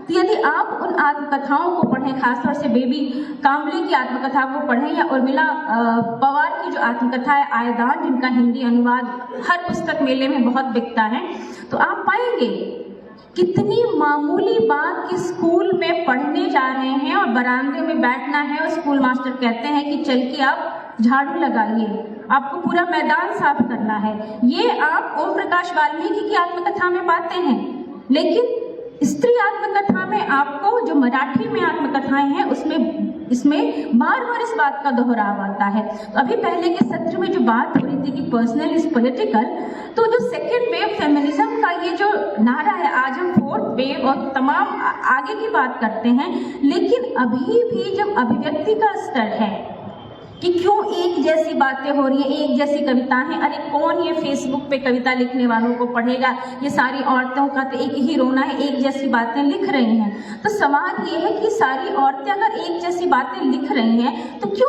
लिख रही हैं? ये तो सदियों की चुप्पी है, ये जो शताब्दियों का मौन है, यदि उसको ये अवसर मिला है अभिव्यक्त करने का और उसका अधिकांश जीवन यदि अभी भी जो घर में जो चूल्हा चौका है, यदि अभी भी जो परिवारों की संरचना है उस तरीके से लोकतांत्रिक नहीं हुई है, स्त्री अभी भी घरेलू भूमिकाओं में बंधी है, तो जाहिर सी बात है कि उसका जो रोजमर्रा का संघर्ष है चूल्हा चौकी, हल्दी और नमक का, वो कई बार उसकी कविताओं में, उसके लेखन में अभिव्यक्त होता है।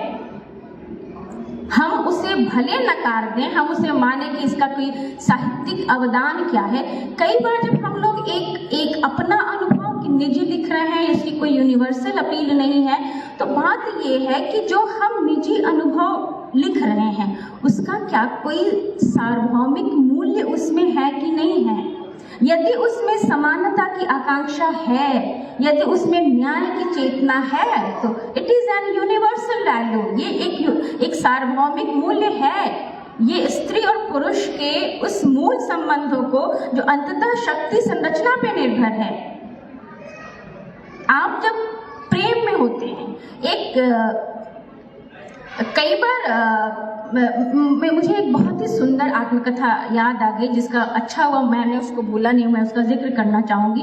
चंद्र किरण सॉनरेक्सा की मैंने उसका रिव्यू किया था तद्भव पत्रिका के लिए, और वो आत्मकथा पढ़ के मैं 2-3 दिन तक बिल्कुल विचलित रही, व्यग्र कर दिया उसने मुझे, क्योंकि ना सिर्फ वैचारिक स्तर पे बल्कि एक तत्कालीन साहित्यिक समाज है, खासतौर से हिंदी समाज, उसमें मर्दवाद किस तरीके से कूट कूट के भरा है, जो एक प्रतिभावान स्त्री की कितनी संभावनाओं को कुंठित कर रहा है। और उसी आत्मकथा में ये जिक्र है कि इनके पति की मित्रता थी अमृता प्रीतम से, तो अमृता प्रीतम दोस्त थी तो उनको कितना बराबरी का दर्जा था, उनके मनोरंजन की व्यवस्था मुकम्मल ढंग से चंद्रकिरण सॉनरेक्सा के पति जो एक सरकारी अधिकारी थे वो करते थे। लेकिन अपनी पत्नी जो इतना अच्छा लिख रही है, उसके ऊपर पूरी गृहस्थी का बोझ कि कल वो गीली लकड़ी से चूल्हा कैसे बनाएगी, वो पूरे लखनऊ और दिल्ली की पृष्ठभूमि में है। बहुत बड़े साहित्यकार का भी जिक्र है जो उनके घर दिल्ली जाके रह गए हैं और उनको समय पे खाना चाहिए, वो संघर्ष कर रहे हैं, उनके साथ इस दंपति की सहानुभूति है, लेकिन उनके अंदर भी जरा ये चेतना नहीं है कि इस स्त्री की जो इतना पैदल चल के इतना खट के अपना खर्चा चला रही है, मैं इसका सहयोग कर दूं। तो जब ये बात आती है कि जो हमारे साहित्यिक लोग हैं कई बार रचनाओं में वो जिन महान लोकतांत्रिक मूल्यों से अभिप्रेरित लगते हैं, अभिभूत लगते हैं, लेकिन जो एक वास्तविक जीवन है जहां उनका व्यवहार है स्त्रियों के साथ, उसमें उनकी वो चेतना क्यों नहीं दिखती है? चूंकि ये चेतना नहीं है, हर स्त्री दोहराव का संकट उठाते हुए भी एक कमतर साहित्यिक क्षमता, हालांकि ये भी एक प्रॉब्लमैटिक स्टेटमेंट है, को भी यदि बार बार प्रदर्शित कर रही है तो कहीं न कहीं से एक आंदोलन है कि इसको बदलना चाहिए। वो जो एक बदलाव की मांग है, इसलिए जब औरतों के हाथ में कलम आई, उनकी अपनी नजर आई, तो वहां से शुरू कर रही है जहां से उनकी पहचान बन रही है, वो अपने घर से चाहे दूसरों के घर से। यदि आज ये कहा जा रहा है कि एक समाजशास्त्रीय विषय है कि जो महिलाएं हैं उनके अंदर ये तलाक की प्रवृत्ति बहुत बदल गई है और महिलाएं तो अब बहुत अपने निजी बातों का चित्रण कर रही हैं, तो क्या ये सही नहीं है कि निजी बातों, निजी गौरव और निजी मर्यादाओं के नाम पर ही स्त्रियों को सबसे ज्यादा एक तरीके से नियंत्रित करने की कोशिश की गई? यदि देह का सवाल आता है और स्त्री यदि देह के सवाल पे बहुत मुखर होकर लिखती है, कई बार वो आपके जो साहित्यिक बोध है उसके अनुरूप अगर नहीं लगता है, फिर भी मैं उस बात को ये समझना चाहूँगी, वो हो सकता है वो मेरी पसंदीदा कविता ना हो, लेकिन मैं उसको एक लंबी श्रृंखला में ही रख के पढ़ना चाहूँगी कि इसके लिए ये देह का सवाल, ये यौन शोषण, ये पति का पर स्त्री गमन क्यों बार बार आ रहा है? क्योंकि इस समाज ने जो विशेषाधिकार दिए उसमें सारी जो यौन वर्चनाएं थी वो स्त्री के लिए निहित कर दी और पुरुष के लिए पूरी छूट थी। तो यदि आज हम कह रहे हैं कि हम अब एक बराबरी के समाज की बात कर रहे हैं, तो औरत लिखेगी तो जाहिर सी बात है जो उसके मूल कारण है, यदि उससे वो आंख मूंद के निकल जाए तो आपको अच्छा बहुत लगेगा, लेकिन जाहिर वो बात नहीं है जिसकी आप एक अपेक्षा करते हैं। खासतौर से आत्मकथा में जब रमणिका गुप्ता की आत्मकथा आई, बिहार के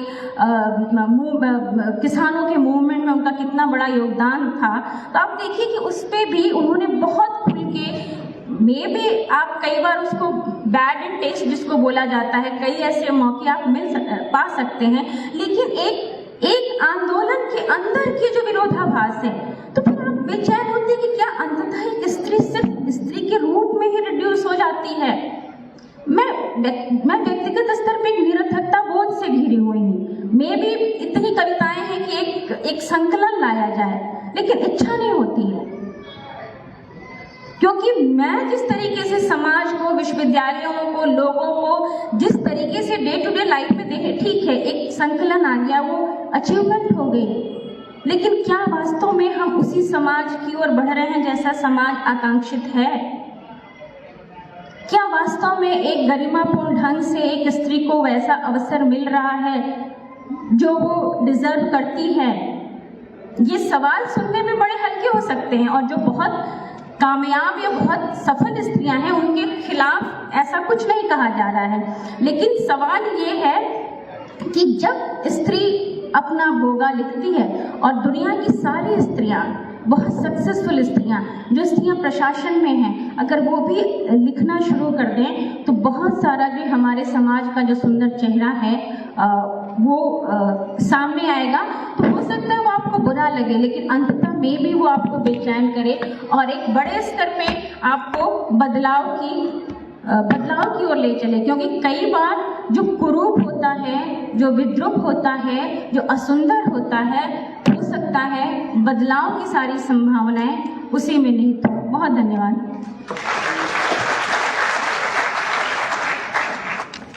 बहुत धन्यवाद मैम।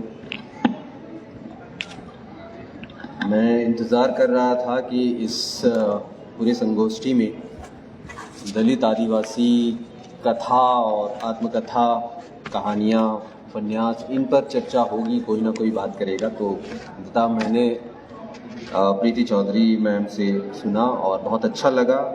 बहुत सारे सवाल भी उठाए हैं और बहुत सारी बातें कही हैं जो कि स्त्री विमर्श को और समृद्ध कर सकती हैं। तो अभी मैं प्रतिष्ठित कहानीकार कविता जी को मैं आमंत्रित करता हूं कि वे आए और अपनी बात रखें।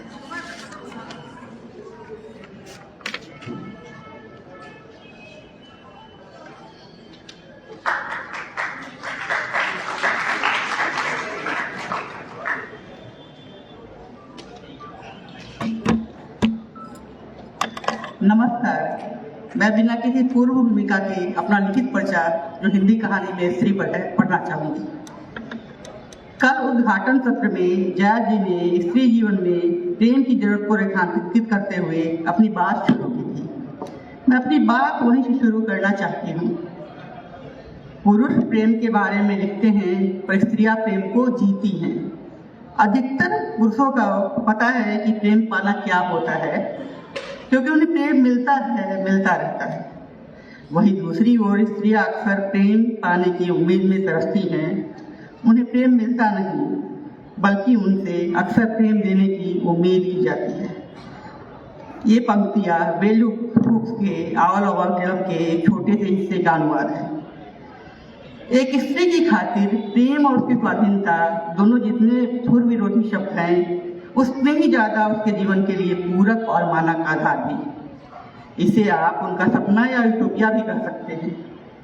एक स्त्री प्रेम चाहती है जीवन में चुटकी भर आज़ादी भी, जिससे अपने होने का एहसास और अपने होने के लिए स्पेस की कामना दोनों शामिल होते हैं। इसी कामना और चाहना के इर्द गिर्द बीतता और भटकता रहता है उसका तमाम जीवन। पर अक्सर यही होता है कि उसे दोनों कभी एक साथ नहीं मिलते। उसके लिए प्रेम का यह घर सचमुच खाला का घर नहीं होता है। अक्सर उसे इन दोनों में से किसी एक को चुनना पड़ता है। अब यह उसका चुनाव है कि वह क्या चुनती है। और दोनों ही स्थितियाँ बहुत कठिन होती है। चुटकी भर आज़ादी की कीमत जहाँ देह, ढेरों असुरक्षा, असुविधा, अनिश्चितता आदि होते हैं, वही पारिवारिक जीवन और तथाकथित प्यार की उपलब्धता की शर्त है मुफ्त की चाकरी, ताने उड़ाने, जिम्मेदारियाँ और उसके श्रम और स्वयं को सहज रूप से उपलब्ध समझ लेने की बेशर्मी। और यह अशेष चक्र हमेशा चलता रहता है। ये दोनों ही स्थितियाँ दारुण हैं। पूरा का पूरा स्त्री जीवन और कथा साहित्य, इन दोनों विलम्बों के बीच किसी नए रास्ते की खोज की प्रस्तावना है। यहाँ स्त्री जीवन से जुड़ी सभी आकांक्षाएं, दुविधाएं, तनाव, दर्द, बाहर भीतर का द्वंद्व, यानी भीतर का बाहर और बाहर का भीतर, सब कुछ एक ही साथ रूपायित हो जाते हैं। कथा में स्त्रियों की बात करते हुए मैं यह भी स्पष्ट करना चाहती हूँ कि लेखन सिर्फ लेखन होता है और स्त्री लेखन का कोई अलग अस्तित्व नहीं होता या नहीं होना चाहिए, जैसी बातों से मैं भरोसा नहीं करती हूँ। मैं यह भी मानती हूँ कि कोई स्त्री अपने आप को स्त्रीवादी लेखक के रूप में रेखांकित करवाना चाहे कि न चाहे, उसके लेखन में स्त्री का पक्ष स्वाभाविक रूप से पुरुष लेखक की तुलना में कहीं ज़्यादा संवेदनशील और मुखर होता है। कृष्णा सोबती, मृदुला गर्ग, मन्नू भंडारी और उनके बाद की कथाकारों से लेकर हमारी पीढ़ी की कुछ स्वघोषित गैर स्त्रीवादी लेखिकाओं का लेखन इसका उदाहरण है। हर काल में स्त्री और पुरुष के लेखन में और उसकी शैली में अंतर रहा है। हिंदी कथा इतिहास के प्रारंभिक दौर में जब पुरुष लेखक स्त्री के प्रति सहानुभूतिपूर्ण रवैया अपनाते हुए विधवा, वेश्या की बेटी, वियोगनी जैसी कहानियां लिख रहे थे, जिस समय प्रेमचंद ने सौत लिखा, लगभग उसी काल में शिवरानी देवी ने कुर्बानी और राजेंद्र बालोगोस ने कुंभ में छोटी बहू और दुलाई वाली लिखी, जो कहानियां सहानुभूतिपूर्ण दृष्टि के तहत नहीं लिखी गई थी, जिसमें स्त्रियां अबला या बेचारी नहीं थी। कालांतर में जयशंकर प्रसाद की पुरस्कार और जयंत की पत्नी जैसी कहानियों में स्त्री का पक्ष और उसका जीवन जरूर खुलकर सामने आते हैं, लेकिन धीरे धीरे कहानी धारा में संवेदना पर दृष्टि का ह्रास होता है। नई कहानी तक कम से कम स्थिति यह तो थी कि स्त्रियों का जीवन एक खास तरह के तटस्थता बोध के साथ दर्ज हो रहा था, पर क्रमशः बाद की कहानियों में स्त्री पात्र या तो नत के बराबर थी या फिर जो भी है वो किसी सशक्त चरित्र के रूप में उभर कर सामने नहीं आ पाती। मान पत्र और सागर सीमान जैसी कुछ कहानियों को छोड़ दे तो उस अवधि में अधिकांश पुरुष कहानीकारों की कहानियां स्त्री जीवन के प्रति अपेक्षित संवेदनशीलता नहीं दिखाती हैं। किसी की दृष्टि में स्त्री के संदर्भ में छायावादी रोमानियत का शिकार हो जाती है, तो किसी की यहाँ स्त्री को कहानी को उसकी बेहतरता में उपस्थित करने के लिए एक टूल मात्र समझा जाता है, तो किसी के यहाँ बहुत हद तक वह सेक्स ऑब्जेक्ट है। जबकि इसके विपरीत गीतांजलि श्री, सारा राय, जया जागवानी जी और एकाध खूब अच्छी कहानियां लिखकर लुप्त हो जाने वाली रेखा और पूर्वी पांडे जैसी लेखिकाओं की कहानियां स्त्री जीवन के विभिन्न आयामों को दर्शाती हैं, उन्हें स्त्री से ज्यादा एक मनुष्य के रूप में चित्रित करती हैं। पुरानी पीढ़ी से चलकर अब अपनी पीढ़ी तक पहुंचती हैं। हमारी पीढ़ी के कई सहयात्री पुरुष कथाकारों की कहानियों की मौका परस्त, अति महत्वाकांक्षी और भूखे जाने को आतुर स्त्रियां अपने पूर्ववर्ती पुरुष कथाकारों की उसी हास्योन्मुख रचनाधारा को और आगे बढ़ाती दिखती है। ऐसे में स्त्री लेखन की जरूरत और ज्यादा आवेग से महसूस होती है। मेरे यहाँ यह सब कहने का मतलब हिंदी कहानी की सुदीर्घ परंपरा को खारिज करना नहीं, बल्कि इस परंपरा के फाक की तरफ इशारा करना है जो हमें सिर्फ कहानीकार नहीं होने देती और हमें बतौर स्त्री लेखक पहले अपने हिस्से का दुख, दर्द और स्वप्न संघर्ष लिखना सिखाती है। स्त्रियां जिस तरह और जितना जीती हैं वह बाहर से ज्यादा कहीं भीतर का जीना होता है। भीतर ही भीतर जीना और भीतर ही भीतर मर जाना, भीतर ही भीतर उतरा पतझड़ और भीतर ही भीतर उतरा क्षण भर का बसंत। लेकिन भीतर का है जीवन अपने अंदर बाह्य जगत की तमाम क्रियाएं, अंतरक्रियाएं संभाले रखता है। ये सारी स्त्रियां अपने मन के भीतर जिन त्रासदियों और विडंबनाओं से जूझ रही हैं, वही सब हिंदी कहानी हमारे समाज और खुद स्त्री जीवन के लिए नया अनुभव है। आज बड़ी संख्या में स्त्री कथाकार लगातार कहानियां लिख रही हैं और उनकी कहानियों में चित्रित स्त्रियों का अंतर जगत कहीं न कहीं बाहर के बदलावों को ही प्रतिफलित करता दिखता है। समय की सीमा कहानी और कहानीकारों के नाम की बेहद चर्चा करने की इजाजत नहीं दे रही, पर कुछ प्रवृत्तियों पर बात करने के लिए कुछ अपरिहार्य नाम का लिया जाना जरूरी होगा। स्त्री जन भावना को बहुत कोमलता से और कहीं गहरे पकड़ के कारण नीलाक्षी सिंह की शुरुआती कहानियां उल्लेखनीय हैं। ये कहानियां बहुत बड़े अंतर्वस्तु की न होने के बावजूद क्रमशः ग्रस्त होती स्त्री के जीवन के अंतरंग और वहापोह को बहुत बारीकी और सलीके से व्यक्त करती जाती हैं। और टेकवे तक आते आते स्त्री मन की दक्षता दुलारी की जिद बनते बनते स्त्री स्वाभिमान की यात्रा की पहचान की यात्रा में तब्दील हो जाती है। वहीं मनीषा कुशवाहा की कहानी अपनी जादुई और सम्मोहक पठनीयता के बावजूद कई बार स्त्री की रूढ़ छवि को ही घोषित करती है। उन कहानियों की छटपटाहट तो एक स्त्री के नवनिर्माण की बेचैनी है, पर हासिल कुछ भी नहीं। हालांकि हम जानते हैं सभी छटपटाहटें अपनी मंजिल को पहुंचे जरूरी नहीं है, वो कि बेचैनियां किसी नई बेचैनी की नींव में तब्दील हो जाती है। अल्पना मिश्र हमारी पीढ़ी की घोषित और सशक्त स्त्रीवादी कहानीकारों में से हैं। वे आदि आबादी की पीड़ा और दर्द को, भावों को, घनतम से घनतम आवेग को, उसके दर्द और उसकी समस्याओं को अपनी कहानियों में बखूबी बयान करती हैं। यही नहीं, स्त्रियों के भीतर की दुविधा, पुरातन निर्णय के बीच के चुनाव की जद्दोजहद सबको वे अपनी कहानियों में खूब व्यक्त करती हैं। लेकिन उनकी कहानियों को पढ़ते हुए वे बार बार यह प्रश्न उभरता है कि जब स्त्रियां बदल रही हैं उनकी कहानी की और समाज की भी, फिर भी एक भी सहयोगी और आधुनिक पुरुष चरित्र उनकी कहानियों में क्यों नहीं दिखता है। जिस तरह मेरी शिकायत पुरुष लेखकों की एकांगी कहानियों से है, उसी तरह की शिकायत एक खास ढांचे में मढ़ी अपने समय या अपने से कुछ पहले की उन तथाकथित स्त्रीवादी कहानियों से भी है, जिनके पुरुष पात्र अनिवार्यतः खल और सुनियोजित रूप से खल होते हैं। हम जिस समाज में जी रहे हैं वहाँ धीरे धीरे ही सही बदलाव आ रहा है। ये बदलाव स्त्री पुरुष संबंधों में भी देखे जा सकते हैं। फिर उनके चरित्र से परहेज कैसा है? मेरी राय में खल पुरुषों की शिनाख्त के समानांतर मित्र पुरुषों को पचिन्हना, उन्हें सामने लाना भी स्त्रीवाद के लिए बेहद जरूरी है। वंदना राय की शुरुआती कहानियां यथा शहादत और अतिक्रमण और छाया युद्ध प्रत्याशित रूप से स्त्रियों के चुनाव, उस चुनाव की छटपटाहट और अपने आगे के भविष्य की तरफ झांकने की कहानियां हैं। हालांकि वंदना भी लेखन और जेंडर को अलगा कर देखने वाली और सोचने वाली लेखिका है।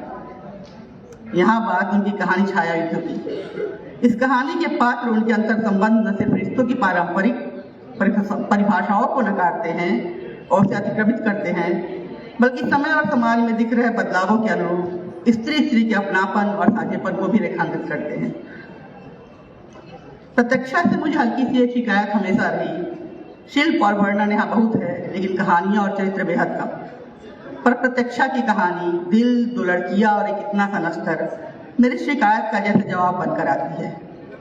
देश, परिवेश, समाज और भूगोल की सीमाओं को अतिक्रमित करता हुआ दो स्त्रियों का दुख कितना एक सा होता है कि या कि हो सकता है, यह कहानियां इस तथ्य को रेखांकित करती हैं। दुखों की शक्ल अलग भले हो, पर दुख आखिरकार है तो दुखी। औरतों का भीतरी अकेलापन उनके जीवन का जैसे अस्थायी हिस्सा हो रहा है। बाज दफा इस अकेलापन को मजबूत होकर सह जाने की शक्ति ही उसे बड़ा बनाती है, महान और स्नेहणी भी। पर इस महानता के भीतर भी छोटे छोटे न जाने कितने तरह के दुख खुले मिले होते हैं। एक स्त्री ही सुन और समझ सकती है किसी दूसरी स्त्री का दुख। पुरुष नहीं पूर्ण करता उसे। पुरुष को पाकर पूर्ण नहीं होती वह। पूर्णता तो तब होती है जब एक जैसे दो दुख मिले और पूर्ण एक दूसरे का अधूरापन। कुछ सीमाओं के बावजूद समकालीन स्त्री कहानी उसी पूरेपन की कहानियां हैं। नैतिक और अनैतिक या फिर मूल्य की स्थापना, उसके विखंडन की बातें अपनी जगह पर जायज है, पर जमाने से दबाई गई औरत का अपने मन का कुछ चुन कर पाने की सांघातिक विकलता में छुपे बदलाव के बीजों से तो मुंह नहीं मोड़ा जा सकता ना। कुछ सीमाओं के बावजूद अपने हिस्से की आज़ादी और स्पेस की तलाश लगभग सभी स्त्री कहानियों का मूल है। बरसों से चुप या कि चुप करा दी गई स्त्रियों के जीवन में हो रहे ये बदलाव सामाजिक स्तर पर हो रहे भारी उलटफेर का सूचक है। और इस भारी उलटफेर के बीच समय, संबंध और भूगोल के बने बनाए वृत्तों का अतिक्रमण कर स्त्रियों के बीच एक साझे अपनापन का फैलाव स्त्री मुक्ति की राह का एक महत्वपूर्ण पड़ाव है, जिसे जरूर रेखांकित किया जाना चाहिए और स्वीकारना भी। 21वीं सदी के 25वें वर्ष तक आते आते कुछ और नई स्त्री कथाकारों की आमद की दस्तक सुनाई पड़ रही है, जिनमें दिव्या विजय, सोनी पांडे, सिनेवाली शर्मा, रश्मि शर्मा, विजयश्री तनवीर, सबाहा ताफरी और आयशा आरफिन की कहानियां खास स्थान खींचती है। समय की इन सीमा इन सब कहानियों के विस्तार में जाने का इजाजत नहीं देती है, पर इनकी कहानियां स्त्री मन के उन तखानों तक हमें ले जाती है जो सामान्यतः किन्हीं कारणों से कहानी के परिसर में दाखिल होने से वंचित रह गई थी। स्त्री मन की आवाजों में स्वप्न और प्रतिरोध के जो स्वर दर्ज है, उससे होकर ही एक बेहतर समाज का सपना सच हो सकता है। आलोचना के सुविधाजनक ढांचे का अभ्यास लोगों को हो सकता है। स्त्री मन की ये कहानियां वह कुछ स्त्रियों के अंतर जगत की त्रासदी लगे, लेकिन बाहर का भीतर से जुड़ाव और भीतर का बाहर से बदलाव से संबंध इन कहानियों में बहुत महीन और अपरिहार्य है। समय की सीमा का ध्यान रखते हुए मैंने खुद को स्त्री संवेदना पक्ष तक ही सीमित रखा है, लेकिन इसका मतलब यह नहीं कि आज की स्त्री कहानी हमारे समय का बेहतर राजनीतिक प्रश्नों से नहीं टकरा रही।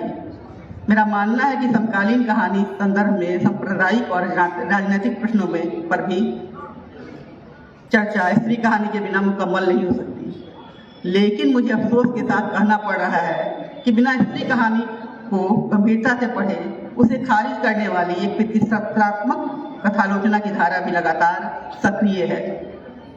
इस तरह के कुछ सांकेतिक सवाल यहाँ भी कल उठाए गए थे। इस संदर्भ में मेरा इतना ही आग्रह है कि बने बनाए पूर्वाग्रह से मुक्त होकर हमारी कहानियाँ पढ़िए। आपके सभी सवालों के जवाब वहाँ मौजूद हैं। स्त्री कहानी की इस वकालत के बीच अपनी और अपने बाद की पीढ़ी की तमाम स्त्री कथाकारों से मेरे एक आकांक्षा भरी गुजारिश हुई है। हम आज ठीक उसी मोड़ पर खड़े हैं जहाँ पीछे मुड़कर देखने और नित नवीन होने की जोखिम उठाने की जरूरत है कि अब यह कथा यात्रा विस्तार चाहती है और अपनी सीमाओं का को चिन्हित हुए उसका अतिक्रमण भी। धन्यवाद।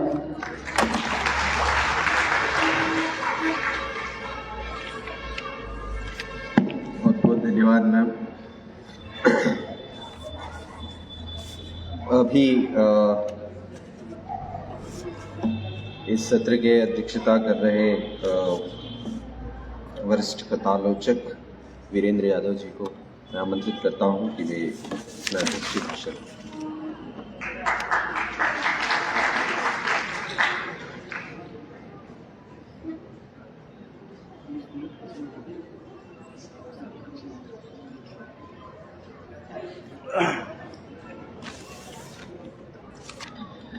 मंच और सभागार में उपस्थित मित्रों, कल से लेकर आज तक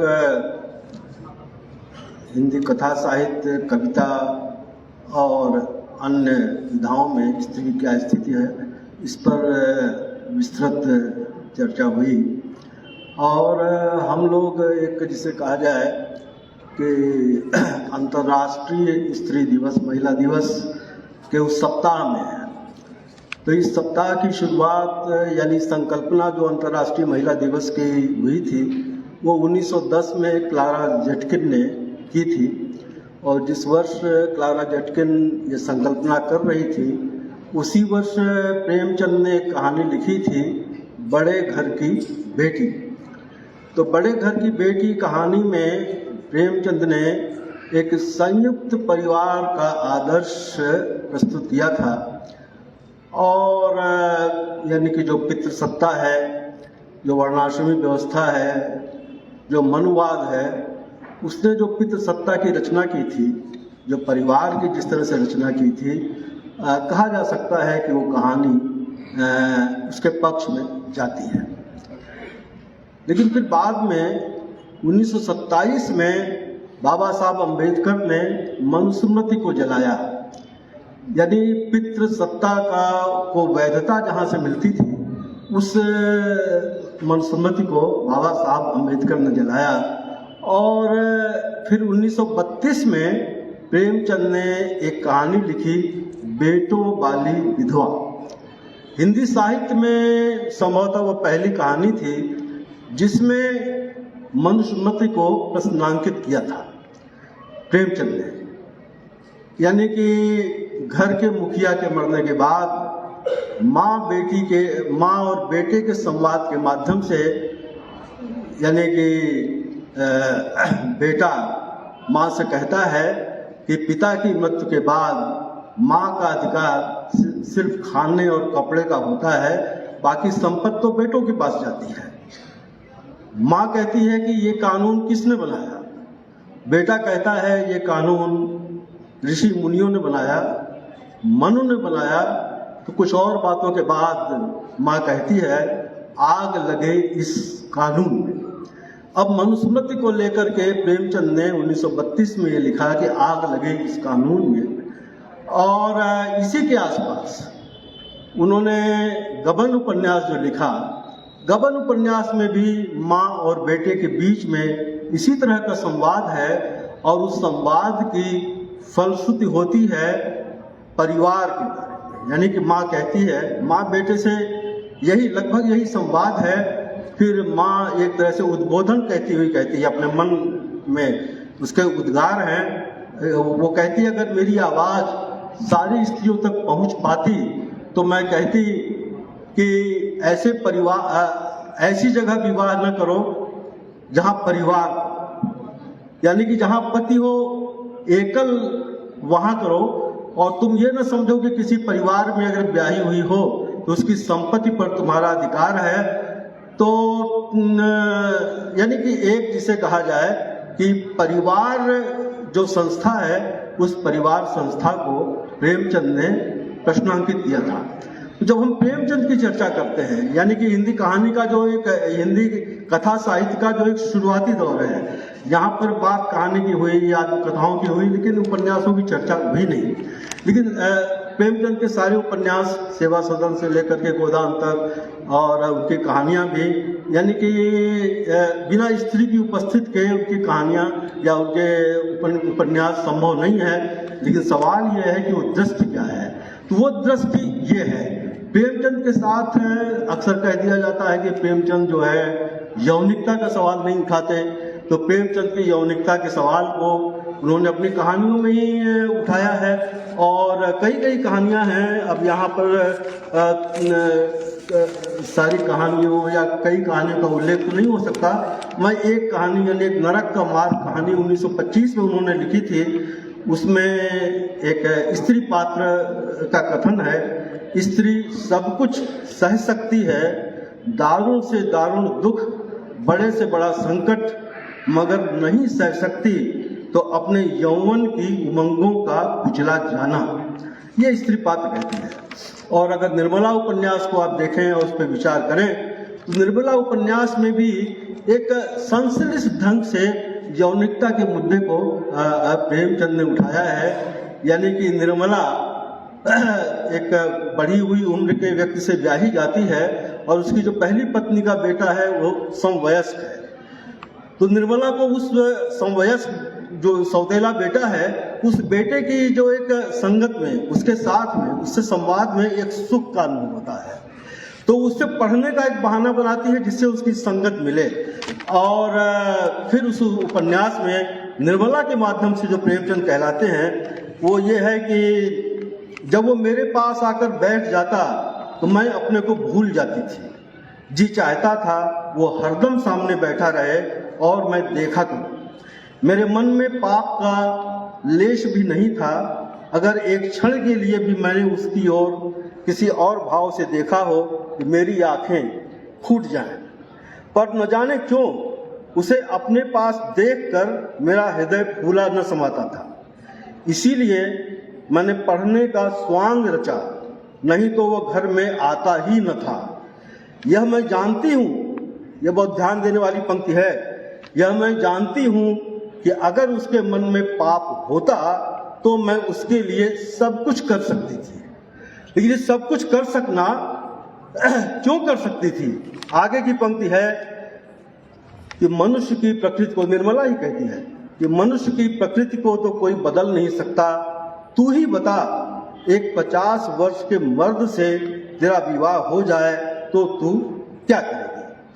तो इस तरह के बहुत से, ये तात्पर्य कहने का ये कि परिवार और संपत्ति का मुद्दा हो या प्रेम का हो, यौनिकता हो, इन सारे मुद्दों को प्रेमचंद ने 1936 में नहीं रहे, एक मुकाम पर आकर के छोड़ा था। लेकिन 1936 के बाद जो हिंदी कथा साहित्य जो आगे बढ़ा, प्रेमचंद के समय में या उसके थोड़े से बाद कुछ कथाकारों में आप यशपाल, रांगे राहुल सांकत्यान, बाबा नागार्जुन, इस तरह के कुछ कथाकार हैं जिन्होंने इस परंपरा को सबलीकृत किया, इसको आगे बढ़ाया।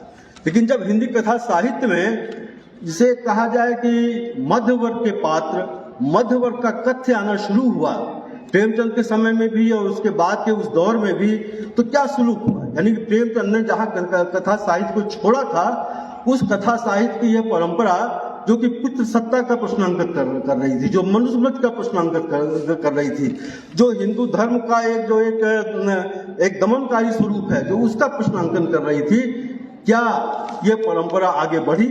तो तुरंत याद आते हैं जैनेन्द्र, तुरंत याद आते हैं अज्ञेय, लीलाचंद जोशी और बहुत से लोग। तो जैनेन्द्र के कथा साहित्य में भी बहुत विस्तार से बात करने की आवश्यकता नहीं, संकेतों में ही कहा जाए, जैसे त्यागपत्र है, सुनीता है, त्यागपत्र में भी महिला की केंद्रीयता है, स्त्री केंद्रीयता है, और सुनीता में भी स्त्री की केंद्रीयता है।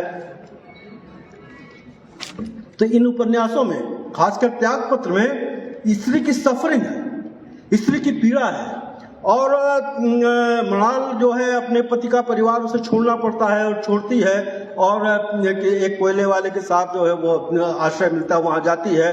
लेकिन बाद में होता क्या है, बाद में कि वही मृणाल उस कोयले वाले के परिवार को बचाने के लिए संकल्पित होती है, यानी कि पितृ सत्ता का खांचा वो तोड़ने में असमर्थ है। यानी प्रेमचंद ने जहां चीजों को छोड़ा था, चीजें थोड़ी पीछे जाती हुई। और सुनीता तो हरिप्रसन्न के लिए जो है, जिसे कहा जाए, नग्न होकर के अपने शरीर को प्रस्तुत कर रही थी।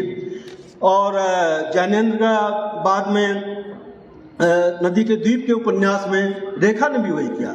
तो सवाल यह है कि ये जो स्त्रियां बाद में जो एक मध्यवर्गीय कथ्य के साथ जो स्त्रियां प्रस्तुत हुई, वो स्त्रियां अपने शरीर को लिबरेट कर रही थी, लेकिन पुरुष अहम की तुष्टि के लिए।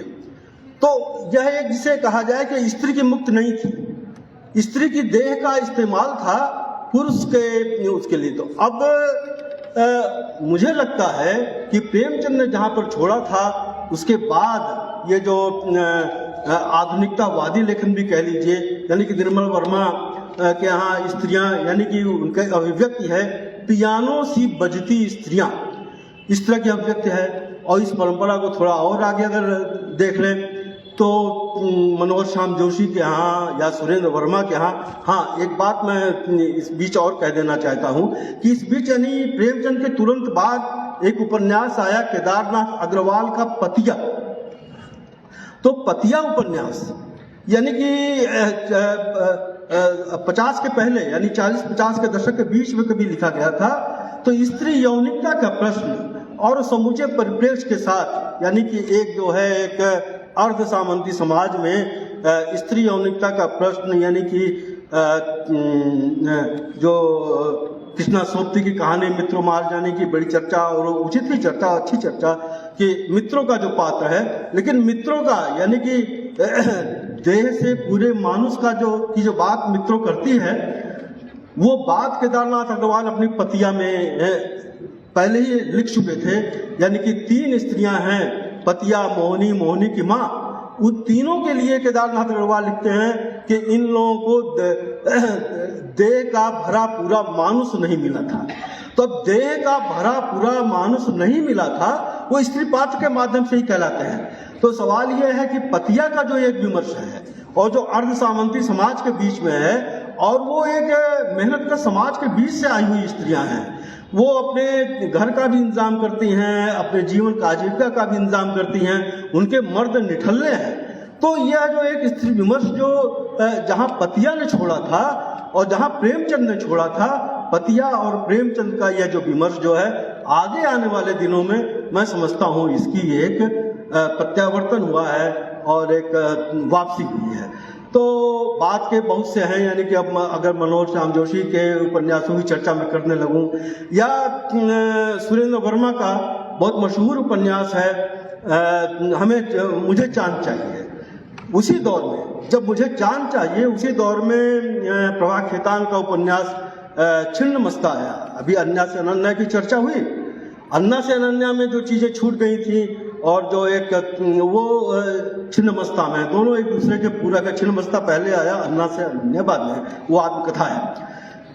अब सवाल ये है कि वह स्त्री मुक्त की कथा सुरेंद्र वर्मा मुझे चांद चाहिए में लिख रहे हैं, लेकिन स्त्री की मुक्त की कथा की परिणति क्या होती है स्त्री की, यानी कि वो जो वर्षा वशिष्ठ पात्र है, जो शुरू में जिसका नाम सिलबिल होता है, जो एक बड़े क्रांतिकारी अंदाज में अपना नाम सिलबिल बदल करके वर्षा वशिष्ठ रखती है, उसमें भी एक जो एक जिससे कहा व्यक्तित्व संपन्नता दिखाई पड़ती है। लेकिन बाद के दौर में वर्षा वशिष्ठ की परिणति भोगवाद में होती है।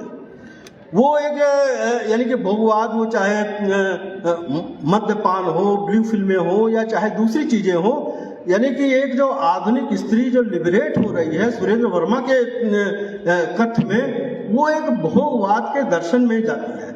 और खाली एक उसका एक परिणत या निष्पत्ति ही नहीं, बल्कि जो जिस तरह से एक स्त्री देह के साथ जो पात्र को परिभाषित करते हैं, एक वाक्य मैं उनका उद्धृत करना चाहूँगा, मुझे जान चाहिएगा। वर्षा वशिष्ठ के लिए लिख रहे हैं, पिछले महीने से उसकी ब्रा का साइज और बढ़ गया था। उसके शरीर के अंग तथा कटाव मांसल और मुखर हो रहे थे। दिन पर दिन तीखी होती समस्या यह थी कि देह के इस निखरते बसंत का उसके मन की ऋतु से कोई तालमेल नहीं था। तो ये पुरुष कथाकारों की जो एक मेल गेज है, तो स्त्री को केंद्रीयता प्रदान करते हुए भी, स्त्री को नायकत्व प्रदान करते हुए भी ये मेल गेज के साथ जो है वो स्त्री को प्रस्तुत कर रहे हैं। और एक उपन्यास है भगवान सिंह का उन्माद, वो सांप्रदायिकता, फांसीवाद, इस सब की मैं उसके कथ्य की चर्चा का यहाँ पे अवकाश नहीं है, लेकिन स्त्री को लेकर के स्त्री की जो मादा छवि करते हैं अत्यंत आपत्तिजनक है। और पूरे हिंदी कथा साहित्य में इस बात की चर्चा नहीं, मैंने तो एक लेख लिखा था आलोचना में। अब वो उसका भी एक पैरा मैं आपको सुना देता हूँ। स्त्री की मूर्खता पर पुरुष आदिकाल से ही जान देता रहा है। ऐसे में वह अधिक सुंदर, अधिक आकर्षक, अधिक मादा लगने लगती है। स्त्री अपनी ऋजुता या मूर्खता के समय सबसे काहियाँ होती है और पुरुष के तर्क करने, बचने और पीछे हटने के सारे रास्ते बंद कर देती है। मूर्खता का अभिनय करके वह उसे मूर्ख ही नहीं बनाती, अशक्त भी कर देती है। इस तरह की जाने कितनी अभिव्यक्तियां जो है भगवान सिंह के उस उपन्यास में हुई। अब ये जो है, यानी कि जो एक धर्म द्वारा और धार्मिक ग्रंथों द्वारा जो स्त्री की अनुमोदित छवि है, उस अनुमोदित छवि की प्रस्तुति जो है इस उपन्यास में होती है। अब सवाल ये है कि जब मर्द उपन्यासकार, पुरुष उपन्यासकार स्त्री की यह छवि गढ़ते हैं, और जब स्त्रियां, अब मित्रो मारजानी हो, कृष्णा सोप्ती के जो दूसरे उपन्यास हो, या जो बाद की लेखिकाएं हैं, अब बाद के लेखिकाओं में अभी मैंने छिन्नमस्ता का जिक्र किया, मैत्री पुष्पा का इदन्नम है, चाक है, या इस तरह के जो गीतांजलि श्री का तिरोहित। अब पतिया का जो एक स्त्री के बीच का जो बहनापा था, उस स्त्री के बहनापे को तिरोहित में गीतांजलि श्री ने एक नए आयाम दिए हैं। और एक जो पुरुष सत्ता, यानी कि जिसे एक पुरुष जो खारिज करता है लेस्बियनिज्म के नाम पर, समलैंगिकता के नाम पर, उसका एक सामाजिक परिप्रेक्ष्य गीतांजलि ने उस उपन्यास में प्रस्तुत किया है। और जो एक जिसे कहा जाए कि पुरुष जिस तरह से जो है स्त्री को एक गैर जरूरी और उस पर ध्यान भी नहीं देता, और ऐसा पुरुष जब अपने बाद के वर्षों में जब अशक्त हो जाता है, जब बीमार हो जाता है, तो गीतांजलि यह भी चित्रित करती हैं कि वह स्त्री, ललना और चच्चो दो स्त्रियां हैं। तो चच्चो यानी है जब उसका पति बीमार रहता है, और बीमारी के बाद यानी जब उसे लगता है कि शायद बीमार पति ठीक हो जाए, तो अवसादग्रस्त हो जाती है, वो दुखी हो जाती है। लेकिन जब थोड़े समय के बाद पति की मृत्यु हो जाती है, तो ऐसा उसके कानों में लगता है जैसे कोयल कूह कूह कर रही है, यानी कि कोयल की उसे सुनाई पड़ती है। तो यह एक जिसे कहा जाए कि एक गीतांजलि जब इस तरह की स्त्री को पेश कर रही है, तो वो अलग थलग आइसोलेशन में नहीं है, एक समूचा सामाजिक परिप्रेक्ष्य है कि वो पति कैसा है, उस पति ने क्या सलूक किया। तो अब अगर स्त्री देह को रिक्लेम कर रही है, स्त्री देह को एक वापस, बहस बहुत हो चुकी है, बार बार कहा जा चुका है और सही कहा जा चुका है, जब सबसे ज्यादा कैद स्त्री देह की है, तो जब स्त्री देह पर पहरा है, तो स्त्री देह की वापसी या स्त्री देह को रिक्लेम करने की भी बात तो होगी। लेकिन खाली ऐसा नहीं है कि ये समूचे स्त्री लेखन को, जो स्त्री लेखिकाएं हैं, इनके समूचे लेखन को आप देहवाद रिड्यूस कर दीजिए। ये पुरुष मानस है जो कि स्त्री लेखन को देहवाद रिड्यूस कर देता है। मैत्री पुष्पा का इदन्नम उपन्यास जो है, यानी कि जो तीन उसमें है कि मंदा है, बहू है और ये तीन यानी सास, बहू और एक बेटी है उस परिवार में, यानी कि दो विधवाएं हैं। जो सबसे यानी कि पहली बढ़ी हुई जनरेशन की जो है वो विधवा जो है पूरा विधवा के सारे नियमों का पालन करती है, लेकिन उसकी जो बहू है वो उसका उल्लंघन करती है। यानी कि उसी भारतीय समाज में जो एक परिवर्तन आ रहा है, जो अंतर आ रहा है, और वो ग्रामीण परिप्रेक्ष्य में है। तो इन तीन स्त्रियों के माध्यम से मैत्री जो है, मैं समझता हूँ कि भारतीय जो गांव है, उत्तर भारत का गांव है या उन गांवों में जो एक चीजें गोपन है, जिन चीजों की चर्चा नहीं की गई है, मैत्री अपने पात्रों द्वारा उनकी चर्चा करती है। लेकिन जो मंदा उसकी जो केंद्रीय पात्र है उसके माध्यम से एक जिसे कहा जाए कि विकास का मॉडल, जाति का और सारी चीजें, सारा विमर्श लाती है। यानी कि वो खाली उपन्यास देश तक सीमित नहीं है, वो उपन्यास जो है व्यापक प्रश्नों से भी टकराता है। चाक उपन्यास में कोख की मांग, कोख की मैं बच्चा अपने पेट से ही जन्मूंगी, यद्यपि उसमें थोड़ी सी दिक्कत तो यह है कि एक जो आर्थिक परिप्रेक्ष्य होना चाहिए, वो आर्थिक परिप्रेक्ष्य जो है व्यापक रूप से उसमें जिस तरह होना चाहिए था वो नहीं है। लेकिन अब सवाल यह है कि अगर कोकी या चित्रा मुदगल का उपन्यास आवा है, उसमें भी कोक का सवाल है। नासिरा शर्मा का उपन्यास की जो महरुख है वो भी नासिरा शर्मा का उपन्यास ठीकरे की मंगनी, जो ठीकरे की मंगनी की महरुख है वो भी एक सवाल। तो हिंदी लेखकों के लिए स्त्री देह महज शारीरिक संरचना न होकर उसके अस्तित्व की रणभूमि है। पालने से लेकर चिता तक वो एक यातना से गुजरती है। तो जाहिर है कि जो उसकी यातना का स्रोत है, उस यातना के स्रोत को वो जो है समाप्त करने के लिए, अपनी देह की वापसी के लिए वो संघर्ष करती है। तो अब यह है कि देह दंश जो है दो तरह से, यानी कि देह से वंचित किया जाना और देह का नकार किया जाना। तो ये एक जो विमर्श है, मैं समझता हूँ कि स्त्रियां या स्त्री लेखिकाएं इस विमर्श के साथ जो है, देखिए बड़ी दिक्कत की बात यह है कि जो एक पारंपरिक सोच रही है कि स्त्री को एक पैसिव पार्टनर, यानी यौनिक संबंधों में, पति पत्नी के संबंधों में, देह के संबंधों में स्त्री को पैसिव पार्टनर माना जाता रहा है, और वो आज भी पुरुष मानस इसको मानने को नहीं तैयार है। और मैं ये कहूँगा कि जब से स्त्री विमर्श की केंद्रिता हुई, स्त्रियां स्वयं अपनी कथा लिखने लगी, अपने समाज की कथा लिखने लगी, तो पुरुष उसी तरह से पीछे हो गया जिस तरह से दलित विमर्श के आने के बाद जो एक ब्राह्मणवादी व्यवस्था थी, जो उसका क्रिटिक था, उसका क्रिटिक अनुपस्थित होने लगा पुरुष लेखकों में। उसी तरह पुरुष लेखकों में जब से स्त्री की उपस्थित हुई, स्त्री की खाली शारीरिक उपस्थित नहीं, वैचारिक उपस्थित जब से दर्ज हुई, तो पुरुष लेखकों ने अपने आप को इससे किनारा कशी करना शुरू किया। तो आज एक विचार की आवश्यकता यह है कि एक डेमोक्रेटाइजेशन, यानी एक जनतांत्रिकता का दौर है। इस डेमोक्रेटाइजेशन के इस दौर में ये खारिज कर देना कि हम दलित विमर्श नहीं मानते, हम स्त्री विमर्श नहीं मानते। मैं समझता हूं कि प्रेमचंद के समय में तो उन्होंने अपने जो समूचा साहित्य था, उस समूचे साहित्य को खानों में न बांट करके एक संपूर्णता में, उसमें स्त्री भी थी, उसमें किसान भी था, उसमें समाज के दूसरे हाशिए के वर्ग के लोग थे। लेकिन आज के समय में एक जो स्त्री मुद्दे बीच में जो अनुपस्थित हुए थे, उन मुद्दों को स्त्री अपने साथ लेकर के आती है। तो अब एक मर्द सत्ता एक षड्यंत्र के तहत जो है स्त्री विमर्श को भी खारिज कर रही। मैं यहाँ ये नहीं कह रहा हूँ कि सारी स्त्रियां जो लिख रही हैं वो एक स्त्रीवादी लेखन है। स्त्रीवादी लेखन न भी हो, एक स्त्री अधिकारों का लेखन हो। तो अब सवर्ण पितृ सत्ता की वैचारिकी जिस तरह से अनुस्यूत है, यह संभव नहीं है कि महिला रचनाकार पितृ सत्ता का क्रिटिक तो रचे लेकिन देह शामिल न करे।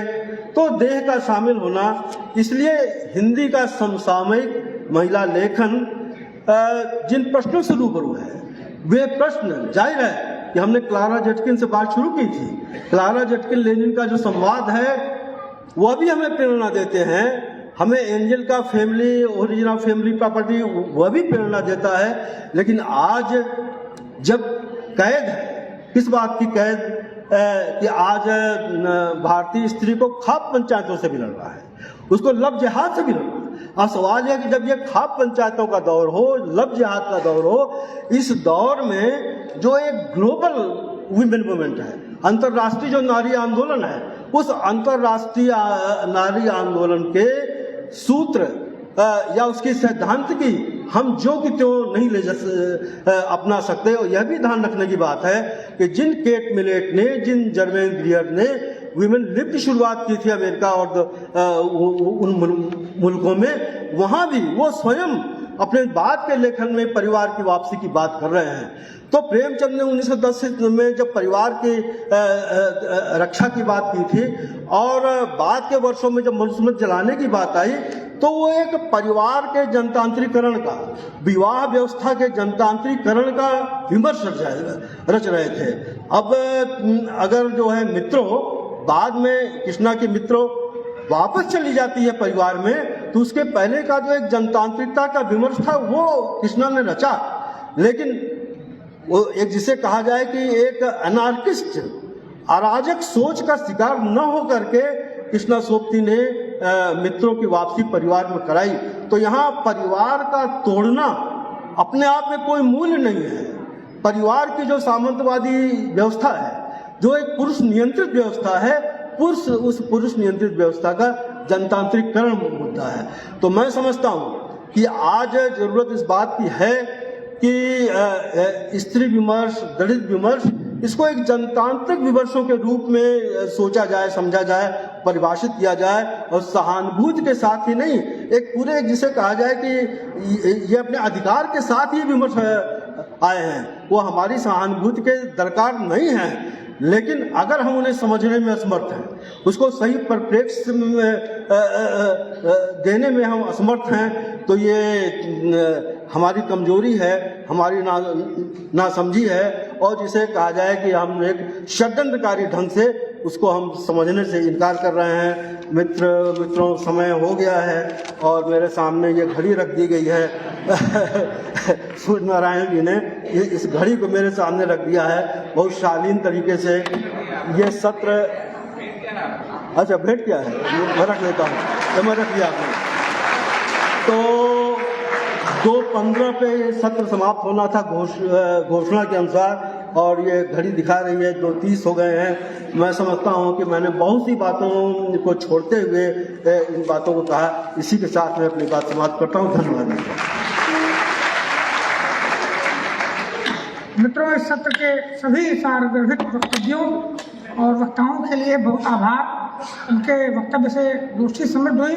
मैं कुमार वीरेंद्र से अनुरोध करूंगा कि किसी फंड से यहाँ एक घड़ी लगवा दी जाए, ताकि वक्ताओं को पीछे से कहने के बजाय वो सामने से घड़ी देखते रहे। एक घड़ी तो लगवा ही दी जाए, वो यहाँ के मालिक हैं। मैं सर के आग्रह के निर्देश का पालन करते हुए वायदा करता हूं कि अगले कार्यक्रम पहले बड़ी सी घड़ी लग जाएगी, इधर भी और उधर भी, ताकि वक्ताओं को भी देखे और श्रोताओं को भी दिखे। धन्यवाद। दूसरा ये कि इसके बाद भोजन का सत्र है। उम्मीद है कि, अपेक्षा है कि शिष्टाचार का पालन करते हुए अपने जो हमारे वक्ता हैं, वरिष्ठ लोग हैं, अतिथि हैं, पहले उनको भोजन करने का अवसर देंगे, फिर आप भी जो भोजन बचेगा उसमें आप कर लेंगे। तीसरा यह कि हम चाहते हैं कितना हो पाएगा कि 3 बजे हम फिर भोजन करके यहाँ आएँ, ताकि बाकी सत्र विलम्ब न हो और अंत में नाटक के साथ ही खत्म होगा। तो बहुत टाइट शेड्यूल है। आप सब भोजन के लिए जो हैं आमंत्रित हैं, व्यवस्था के साथ, अब व्यवस्था के साथ नहीं, ताकि अगला सत्र हम समय से शुरू कर सकें। धन्यवाद।